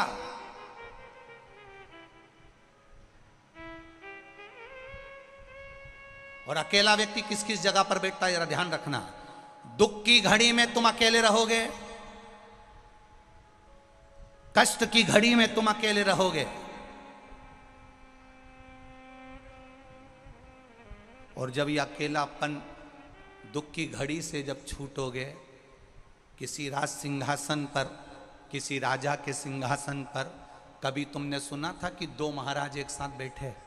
अरे बोलो तो जम के, किसी का सुना हो तो बता देना कि एक सिंहासन पे दो राजा बैठे हो, कहीं नहीं होता। एक सिंहासन पर एक ही राजा बैठता है, जो दुख की घड़ी में अकेला ठोकर खाकर भी आगे बढ़ना जानता है, वो एक दिन सिंहासन पर बैठना भी जानता है। अकेले गालियां दी जाएगी, आप अकेले रहेंगे, ताने दिए जाएंगे, आप अकेले रहेंगे, रोगे अकेले कमरे में बैठकर। अकेलापन महसूस मत करना।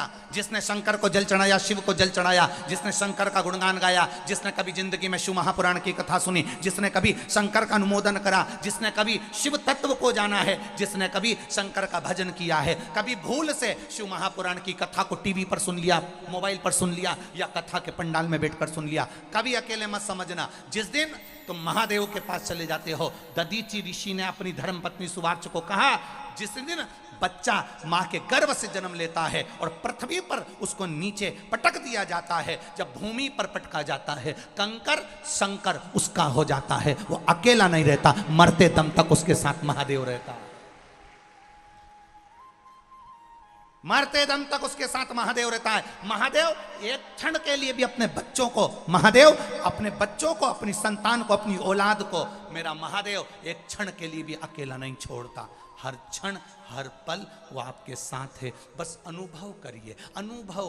एक लड़का बचपन में अपने पिताजी के साथ अपने गांव जाता था, ट्रेन में बैठकर, पिताजी उसको ले जाते, दादा दादी से मिला कर लिए आते। बच्चा बड़ा हो गया, बच्चे ने कहा, पिताजी आप अब की बार गांव नहीं जा रहे?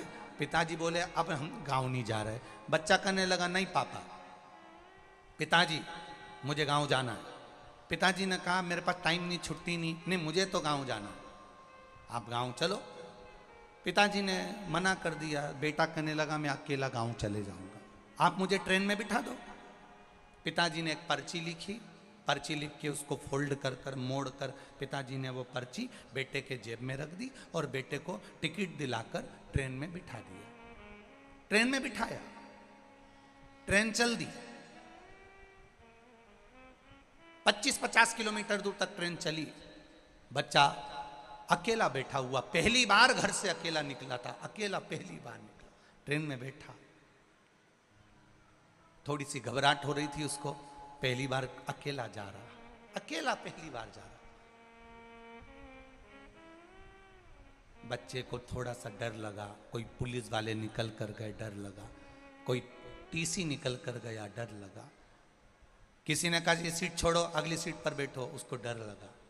बच्चा जब अंदर से घबराने लगा तब उसने पर्ची निकाली, उस पर्ची को निकाल कर पढ़ा तो उसमें लिखा था, बेटा चिंता मत करना, पीछे वाले डब्बे में मैं बैठा हूं, तू आराम से चलना। पिता ने पर्ची में लिखकर रखा, पीछे वाले डब्बे में मैं बैठा हूं, तू आराम से चलना। बच्चे की विल पावर मजबूत हो गई, बच्चे को दम आ गई। अब बच्चा किसी से नहीं डरता, सीट वाले से कहा हट मेरी सीट पे, मुझे बैठने दे, मेरी सीट है, क्योंकि उसको मालूम पड़ गया पीछे वाले डब्बे में मेरे पिताजी बैठे हैं। तुम भी याद रखना, तुम्हारे पीछे तुम्हारा पिता चल रहा है, देवाधिदेव महादेव, डरना नहीं। तुम्हारे पीछे वाले डब्बे में भी महादेव बैठा है, तुम्हारे एक एक कदम में तुम्हारे साथ महादेव बैठा है, तुम्हारे एक एक कदम के पीछे तुम्हारा महादेव चल रहा है। तुम्हारे कंधे पर कभी कभी चलते चलते चलते चलते कभी मंदिर में आराधना कर रहे हो, कभी शिव महापुराण की कथा सुन रहे हो, कभी टीवी के सामने मोबाइल के सामने कथा सुन रहे हो। अचानक कथा सुनते सुनते तुमको ऐसा लगे कि मेरे पीछे से कोई निकल कर गया। कभी कभी तुम्हारे साथ हुआ होगा, मंदिर में पूजन करते करते ऐसा लगा कि कोई मुझे देख रहा है। कभी कभी पूजन करते करते ऐसा अनुभव हुआ होगा कि कोई मेरे पास में से निकल कर गया है। कभी कभी पूजन करते हुए ऐसा लगा होगा कि मेरे सिर पर कुछ आकर गिर गया है। कभी पूजन करते हुए, कभी कथा सुनते हुए तुम्हें ऐसा अनुभव हुआ होगा कि मेरे पास में से कोई निकला या किसी ने आवाज दी। समझ लेना, जब तुम लगन महादेव से लगाते हो, वो तुम्हारे आसपास ही घूमता रहता है, हर पल हर घड़ी हर क्षण तुम्हारे साथ होता है।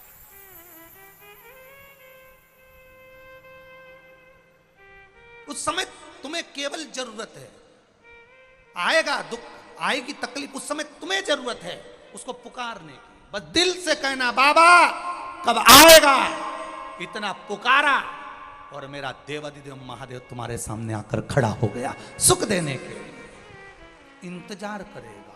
कभी कभी रोमावली में से रोम खड़े हो जाते हैं जब उसका शब्द नाद सुनते हैं। जिस समय रोम खड़ा हो, जिस समय लगे मेरा बाबा मेरे सामने खड़ा है, उस समय समझ जाना कि शंभू तुम्हारे सामने खड़ा है, साक्षी में खड़ा है, वो तुम्हारे सामने खड़ा होकर बोल रहा है। वो दूर नहीं है, वो तुम्हारे करीब में है, तुम्हारे पास में है।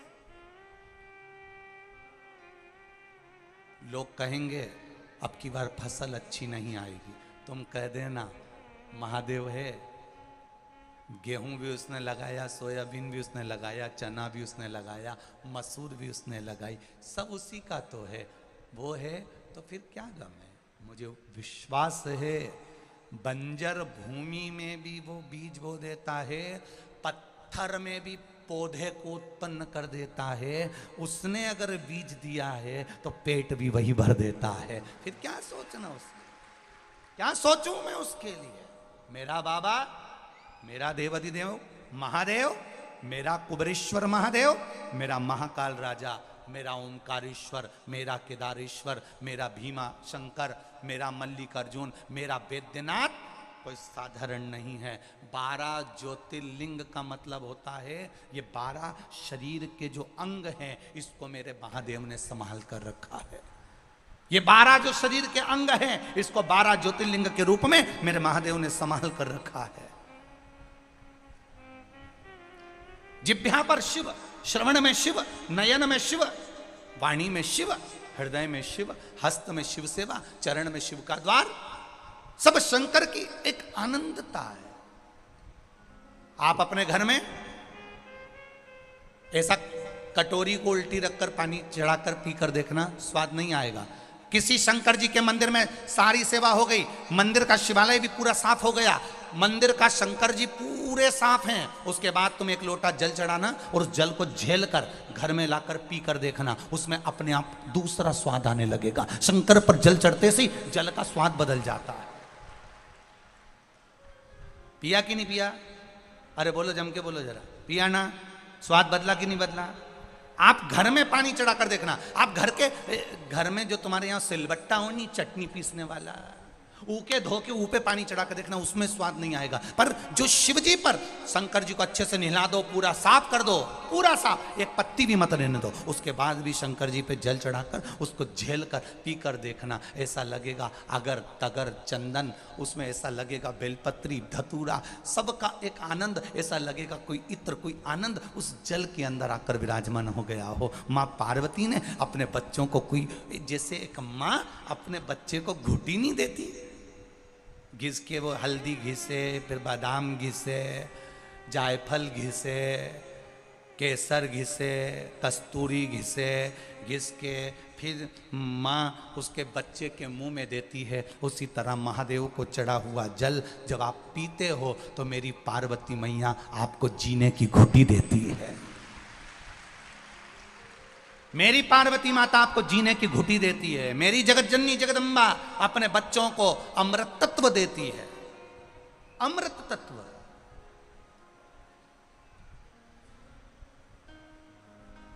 अब सौंप दिया इस जीवन का सब भार तुम्हारे, हे हार तुम्हारे हाथों में और जीत तुम्हारे हाथों में। ये शिव की कृपा से मिला।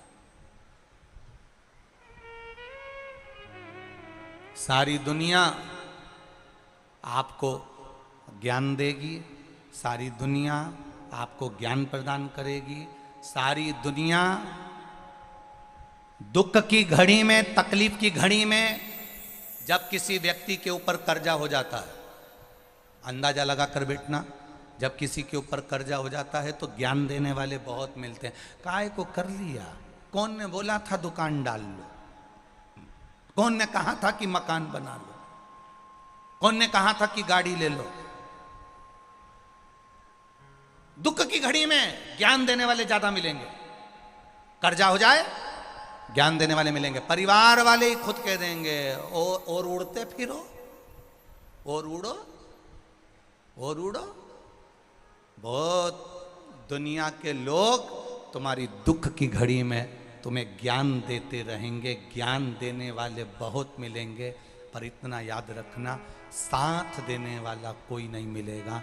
तू भी करोड़पति था, अगर थोड़ा कर्जा हो गया तो चुका दे, ज्ञान देने से अच्छा थोड़ा सा सहयोग कर दे। सहयोग कोई नहीं करेगा, सहयोग तो मेरा महादेव ही करेगा, कोई नहीं।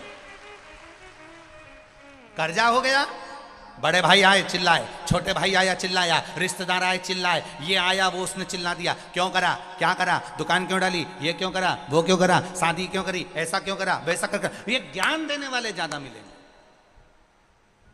तुम एक छोटी सी बात, लड़का लड़की की शादी करी, शादी करने के बाद संबंध बेकार हो गया, टूट गया, तलाक बात निकलने लगी। कितने लोगों ने रसगुल्ला खाया था रे शादी में? बोलो तो रे। हमारे यहाँ 500 आदमी का जीवन, हमारे यहाँ 500 आदमी आए शादी में, 2000 आदमी आया शादी में, 900 आदमी आया शादी में। हमारे यहाँ तो हमने शादी की विदाई में ने डब्बा भी दिया, ने तो बाल्टी भी दी, ने कपड़ा भी दिया। अब लेने वाले तो खूब मिल गए, लड्डू खाने वाले भी सब मिल गए, डीजे पे नाचने वाले भी सब मिल गए। और मालूम पड़ा जब तलाक की बात आई ने छोरी ने इल्जाम धर दिया, और मालूम पड़े अदालत में पेशी अकेला करता फिर गए। फिर वो डब्बा लेने वाले कहाँ चले गए, ने डीजे पे नाचने वाले कहाँ चले गए। अब सब कहते फिर रहा वो तो है ही ऐसे, वो तो है ही ऐसे। अच्छा हुआ छोरी ने केस लगाया। अब जो रसगुल्ला खा के गए थे, जो डब्बा लेके गए थे, जो कपड़ा पहन के गए, डीजे पे नाचे, अब वो ही तुमको ताना दे रहा है, वो ही तुमको अपशब्द कह रहा है। अरे सोचो, वावारी दुनिया, मतलब की दुनिया में किसी का कोई नहीं, कौन देगा साथ? ज्ञान देने वाले ढेर मिल जाएंगे। बड़ा भाई आकर कहेगा क्यों कर्जा करा, छोटा भाई आकर कहेगा क्यों ऐसा करा, मंजले बोलेंगे ये क्यों करा, रिश्तेदार कहेंगे ये क्यों करा, मोहल्ले वाले कहेंगे ये क्यों करा। पर ज्ञान देने वाले मिलेंगे, पर साथ देने वाले नहीं मिलेंगे। तब उस जगह पर याद रखना, कर्जा तुमने करा है तो वो निपटाना भी तुमको है, कोई दूसरा नहीं निपटाएगा। तो क्यों दूसरे के बात मानकर इधर उधर ढूंढो, इससे अच्छा है महादेव के पास जाकर 2 क्षण बैठो, उससे दिल की बात कह दो, अब वो संभालेगा। साथ देने वाला नहीं मिलेगा, ज्ञान देने वाला मिल जाएगा। दधीचि ऋषि जब इंद्रदेव ने बृहस्पति महाराज का अपमान कर दिया, अपने गुरु का अपमान इंद्र ने कर दिया,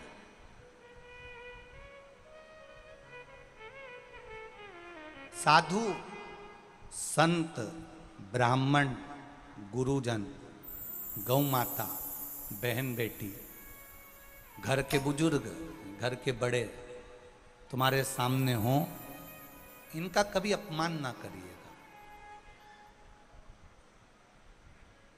घर के बड़ों का सम्मान नारी स्त्री अगर अपने मुख से नहीं कर सकती तो घर के बड़ों का सम्मान स्त्री केवल एक काम से कर सकती है, और घर के बड़े लोग खुश हो जाएंगे। घर के बड़े लोगों का सम्मान स्त्री अपने मुख से नहीं कर सकती। घर के बड़े लोगों का सम्मान स्त्री अगर चाय पिलाकर भी नहीं कर सकती। घर के बड़े लोगों का सम्मान स्त्री अगर पानी पिलाकर भी नहीं कर सकती। घर के बड़े लोगों का सम्मान स्त्री अगर धोख लगाकर प्रणाम कर भी नहीं कर सकती। तो केवल एक काम से घर के बड़े लोगों का सम्मान हो जाता है। घर की स्त्री क्या करे, जब घर के बड़े लोग आए तो अपने सिर पर मात्र पल्लू ही रख लेना, तो बड़े लोगों का सम्मान हो जाता है। हो गया सम्मान। बृहस्पति महाराज की इंद्र की सभा में बृहस्पति ऋषि पहुंचे। इंद्र की सभा में बृहस्पति ऋषि पहुंचे और इंद्र खड़ा नहीं हुए। इंद्र खड़े नहीं हुए और मेरे द्वारकाधीश की सभा में रुक्मणी जी ने पत्र लिखकर एक ब्राह्मण को भेज दिया और मेरे द्वारकाधीश सिंहासन पर बैठे। इंद्र भी सिंहासन पर बैठा था उस समय पर और द्वारकाधीश भी सिंहासन पर थे। जैसे ही ब्राह्मण देव पत्र लेकर आए, पत्र सामने आया। पत्र आते से ही भगवान कृष्ण ने माथे पर लगाकर पूछा, आप कौन? मैं विदर्भराज भीष्मक के यहाँ का एक ब्राह्मण हूं। ब्राह्मण हो तो फिर ये तुमने ब्राह्मण के कपड़े क्यों नहीं पहने? तुमने ब्राह्मण के वस्त्र क्यों नहीं पहने? आप ये रूप बदल के क्यों आए हो? रुक्मणी जी ने ये पत्र भेजा है और कहा था ब्राह्मण के वेश में जाओगे तो मेरे पिता को मालूम पड़ जाएगा कि नगर से कोई ब्राह्मण गया है, इसलिए मैं रूप बदल कर आया हूं। ब्राह्मण के वस्त्र पहनकर नहीं आया, मैं बिना वस्त्र के आया हूं। द्वारकाधीश की आंख से आंसू बह गए। द्वारकाधीश ने सोचा मेरे दरवाजे पर ब्राह्मण आया और मैं सिंहासन पर बैठा रहा। मेरे दरवाजे पर ब्राह्मण आया और मैं सिंहासन पर बैठा हूं। भगवान द्वारकाधीश की आंख में से आंसू बहा और आंसू बहते बहते द्वारकाधीश ने कह दिया, ये पत्र मैं नहीं पढ़ूंगा, ये पत्र आप पढ़िए। मैं? हाँ आप पढ़ो। दाऊ जी खड़े हो गए और दाऊ जी ने खड़े होकर कहा, द्वारिकाधीश कृष्ण, दूसरे का पत्र तुम्हारे लिए आया तो दूसरा कैसे पढ़ सकता है?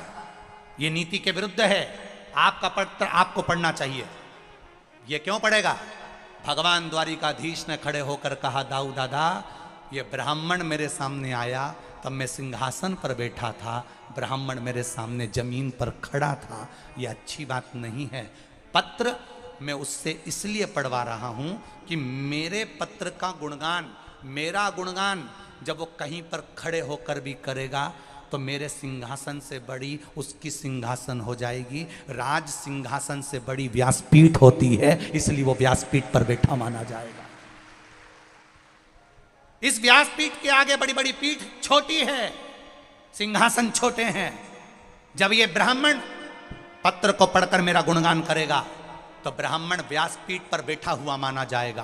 तब मेरा सिंहासन छोटा, इसका सिंहासन बड़ा हो जाएगा। इसलिए मैं ब्राह्मण से पढ़वाता हूं। अब ये समझ तो इंद्र को भी होना थी। इंद्र सिंहासन पर बैठे हैं, राज सिंहासन पर, और गुरु बृहस्पति महाराज आ गए और इंद्र उठकर खड़े नहीं हुए, सम्मान नहीं दिया, आदर नहीं करा, सत्कार नहीं करा।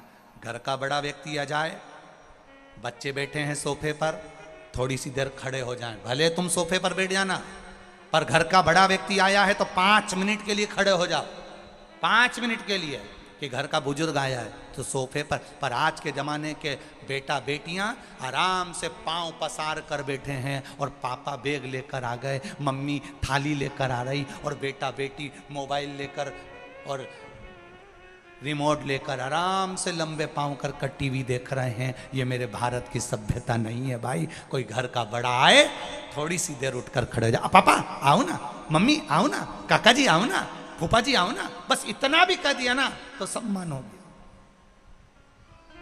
सम्मान हो गया।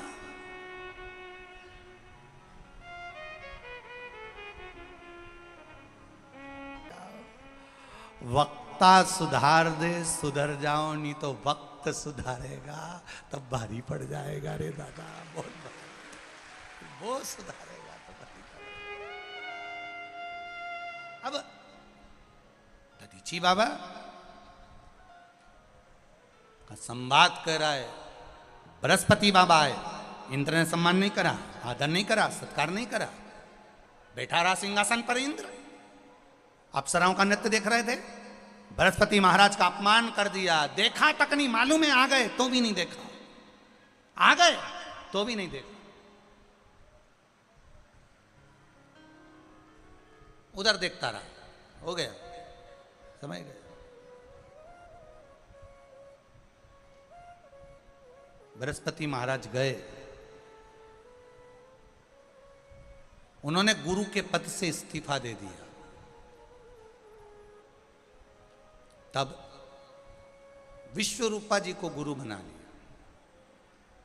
विश्वरूपा जी के 3 मुख थे, भाग लेना, असुरों को भी देना।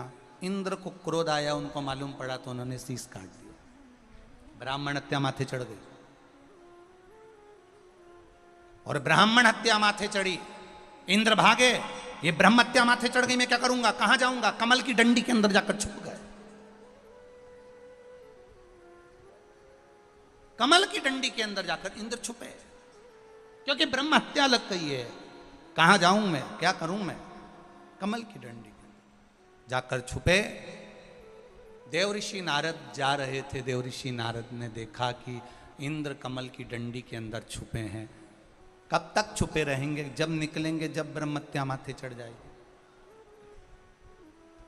कुछ इनको राय मिलना चाहिए। देवऋषि नारद तुरंत उसी पल इंद्र के पास जा रहे हैं। इंद्र के पास अपने स्थान पर बैठकर शिव महापुराण के आज विराम दिवस पर बाबा से दिल से, हृदय से, भाव से एक बार फिर पुनः विनती कर लो, और दिल से बाबा से कह दो, मेरे मन का ये भाव है बाबा, आप पूर्ण अवश्य करिएगा। दिल से बाबा से कहिए, श्री शिवाय नमस्तुभ्यं, श्री शिवाय नमस्तुभ्यं, श्री शिवाय नमस्तुभ्यं, श्री शिवाय नमस्तुभ्यं, श्री शिवाय नमस्तुभ्यं। भोला सब दुख काटो मारा, ओ भोला सब दुख काटो मारा। शिव शंकर जपूं तेरी माला, बोले बाबा जपूं तेरी माला। भोला सब दुख काटो मारा, ओ भोला सब दुख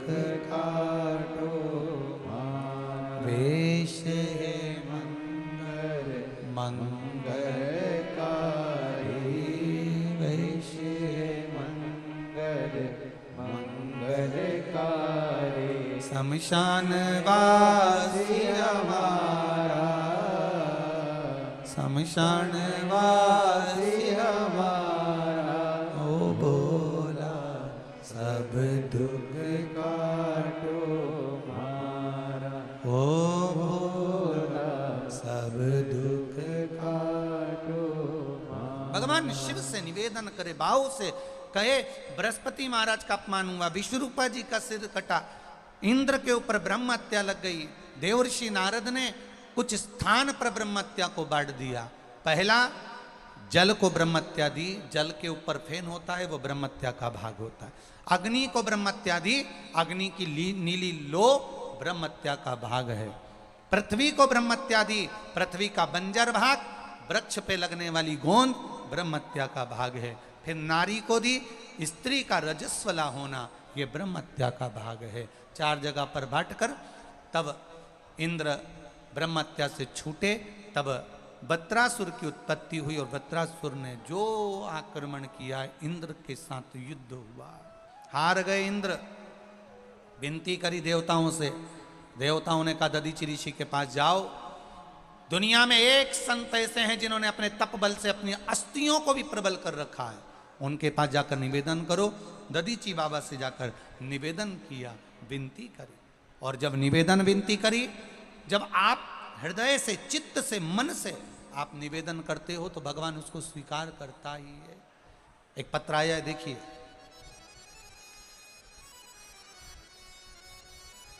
मैं दिनेश, पिता पूनम चंद जी जाट, गांव तिल्लोर, जिला इंदौर।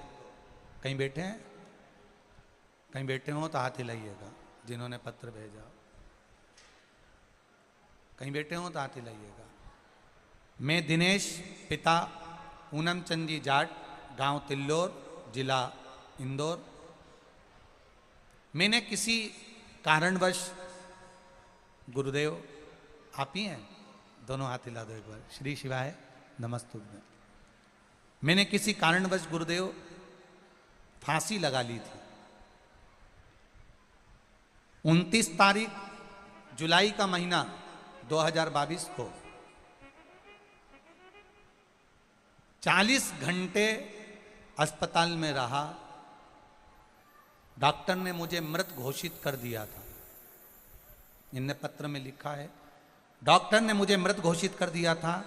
फिर मेरी लड़की, जो कि बहुत रोई क्योंकि मर चुका था, जो 12 साल की है, उसने किसी से रुद्राक्ष मंगा कि हमको रुद्राक्ष दे दो अगर सीहोर का हो। वो रुद्राक्ष लिया, पानी में डाला, शिवजी के मंदिर चली गई, जल चढ़ाया, लेकर आई। डॉक्टर ने मुझे मृत घोषित कर दिया था और मेरी बेटी ने शिवजी का चढ़ा हुआ जल लाकर शंकर भगवान से कहा, मैं तेरे पशुपति व्रत करूंगी, मैं भले बेटी हूँ, 12 साल की हूँ, मेरे पापा को जीवित कर दो। मुंह में रुद्राक्ष का जल दिया। गुरुदेव, जो 40 घंटे हॉस्पिटल में पड़ा रहा, मृत घोषित था, बाबा का उस रुद्राक्ष का जल का प्रबल इतना भाव है गुरुजी, मुझे 20 मिनट के बाद होश आ गया और मैं आज जीवित खड़ा हूं। नीचे लाइन लिखी है गुरुदेव, सारे रिश्तेदार, डॉक्टर, सारी मीडिया वाले मुझे जीवित देखकर आश्चर्य में पड़ गए कि जो मर चुका था वो जिंदा कैसे हो गया। ये शिव तत्व है। अब अच्छे हैं आप? दोनों हाथ उठाकर एक बार हर हर महादेव कह दें। श्री शिवाय नमस्तुभ्यम। खुश रहिए, बाबा की कृपा बनी रहे। हर हर महादेव। बैठिए। आए जीवन में दुख, आए जीवन में तकलीफ, आए जीवन में कष्ट, और उसका भजन मुंह।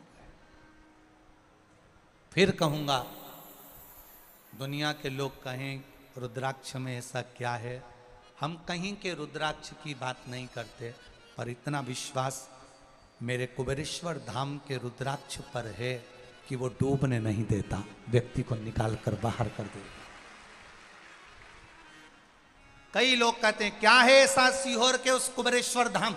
ऐसा नहीं, सीहोर में भी कई लोग रुद्राक्ष बांटते हैं, दुनिया भर में लोग आजकल तो जहां कथा होती है लोग बाग रुद्राक्ष बांटना प्रारंभ कर देते हैं। ऐसे तो मेरा महाकाल राजा जो उज्जैन में है, ऐसे महाकालेश्वर भगवान के मंदिर तो पूरे विश्व में बने हैं, पर महाकाल तो महाकाल होगा, विश्वनाथ तो विश्वनाथ होगा। उसी तरह दुनिया में कहीं रुद्राक्ष बटे, कहीं कोई दे, कितना भी खरीदो, पर कुबेरेश्वर धाम का जो रुद्राक्ष आपको निशुल्क प्राप्त होता है, कंकर शंकर की धरा से आप लेकर जाते हो। क्योंकि सीहोर का रुद्राक्ष कोरियर नहीं करा जाता, सीहोर का रुद्राक्ष किसी के घर नहीं भेजा जाता, सीहोर का रुद्राक्ष पैसे से नहीं मिलता, सीहोर का रुद्राक्ष तो कंकर शंकर की उस कुबेरेश्वर बाबा की धरा से प्राप्त होता है, उसी की देन से मिलता है और उसी से प्राप्त होकर कल्याण करता है।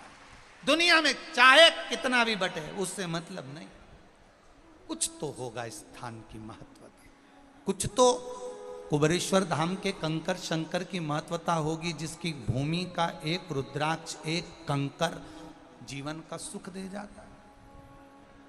कहे दुनिया कहे तो उसका आनंद तो। आगे वर्णन आया, दधीचि ऋषि ने अपनी हड्डियां दे दी, अस्थियां दे दी, उस अस्थियों से शस्त्र बना, शस्त्र बनकर युद्ध हुआ, युद्ध होते ही वृत्रासुर का अंत हुआ। पिपलाद सुवाच के गर्भ से प्रकट हुए, जिसको महादेव ने अपना नाम, अपना आनंद, अपना वर प्रदान करा और कह दिया, इस पीपल के वृक्ष के नीचे पिपलाद तेरा जन्म हुआ है, मैं स्वयं निवास करूंगा, पिपलेश्वर महादेव के रूप में मैं यहां रहूंगा। संसार का कोई मनुष्य अगर पीपल के वृक्ष के नीचे पिपलाद तेरा नाम लेकर पिपलेश्वर महादेव का स्मरण करेगा, उसको मनवांछित फल की प्राप्ति होगी। शिव जी ने उसे वर प्रदान कर दिया। ऐसा पिपलेश्वर महादेव पिपलाद का चरित्र है। वर्णन आया, 12 ज्योतिर्लिंग का स्मरण कराया।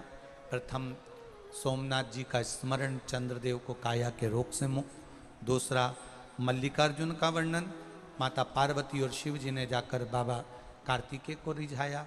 फिर महाकाल बाबा का वर्णन, महाकालेश्वर दूषण नाम के राक्षस का संहार करने के लिए मेरे महाकाल बाबा प्रकट हुए।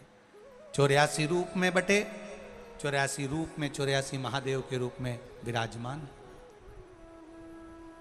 भगवान शिव जो आनंद की राशि है, भगवान शंकर महाकाल के रूप में विराजमान होते हैं। अगला वर्णन श्री ओमकारेश्वर जी का, बिंद नामक पर्वत ने तप कर कर भगवान को विराजमान किया। केदारनाथ जी का वर्णन आया, नर नारायण ने भगवान का स्मरण कर भगवान को विराजित किया। भीमाशंकर, कुंभकर्ण के पुत्र भीम का संगार शिव जी ने करा, भीमाशंकर के रूप में विराजमान हुए। अगला वर्णन काशी विश्वनाथ का मनु शत्रुपा के रूप में। फिर वर्णन त्र्यंबकेश्वर का गौतम बाबा को तारने के लिए। वैद्यनाथ का वर्णन आया, रावण के अहंकार को तोड़ने के लिए। नागेश्वर बाबा का वर्णन दारुक नाम के राक्षस का संहार के रूप में हुआ। रामेश्वर बाबा का वर्णन राम जी ने स्थापना करी, इसलिए रामेश्वर रूप में वर्णन हुआ। कृष्णेश्वर सुधर्म नाम के ब्राह्मण की धर्म पत्नी घोषमा के बेटे को भगवान ने जीवित करा, तो कृष्णेश्वर के रूप में विराजित हुए। ऐसा 12 ज्योतिर्लिंग का चरित्र श्रवण कराया। बाबा देवाधिदेव महादेव आनंद करने वाले। भगवान शिव की यह पावन कथा, बिंदुक प्रेत योनि से छूट गया, चंचुला का खंड सौभाग्य हो गया। ऐसी शिव महापुराण की कथा बाबा ने कही, तुमरुका जी ने चंचुला देवी को सुनाई। जब तक आरती ना हो तब तक आप अपने स्थान से ना जाएं। भगवान शिव को नमन कर कर जब आज जाएं तो भूमि को प्रणाम कर कर जाना, कंकर शंकर की ऐसी कृपा करना कि हम जिस भाव से कथा सुने हैं भगवान हमारी कामना पूर्ण करे। आस्था चैनल के माध्यम से, फेसबुक यूट्यूब के माध्यम से और इस पावन प्रागण्य में बेटमा की पावन धरा पर जो कथा सुन रहे हैं, जिन जिन श्रोता भाई बहनों ने, बेटमा के एक एक बच्चों ने जो सेवा करी, जल आदि कादिक जितनी भी सेवाएं प्रदान करी, चाहे वो पोहा सेवा हो, खिचड़ी सेवा हो, भोजन सेवा हो, सबको साधुवाद है। यहाँ के प्रशासनिक आदि सभी व्यवस्थाओं को बहुत बहुत साधुवाद देते हैं। और आनंद के साथ आज कथा में आदरणीय संजय भैया शुक्ला जी भी पधारे हैं, जो पूर्व में कथा बड़ी सुंदर करवा चुके हैं। बहुत बहुत साधुवाद। सभी ब्राह्मणों के चरणों को नमन करता हूँ और सभी श्रोता भाई बहनों को होली की बहुत बहुत शुभकामना देते हुए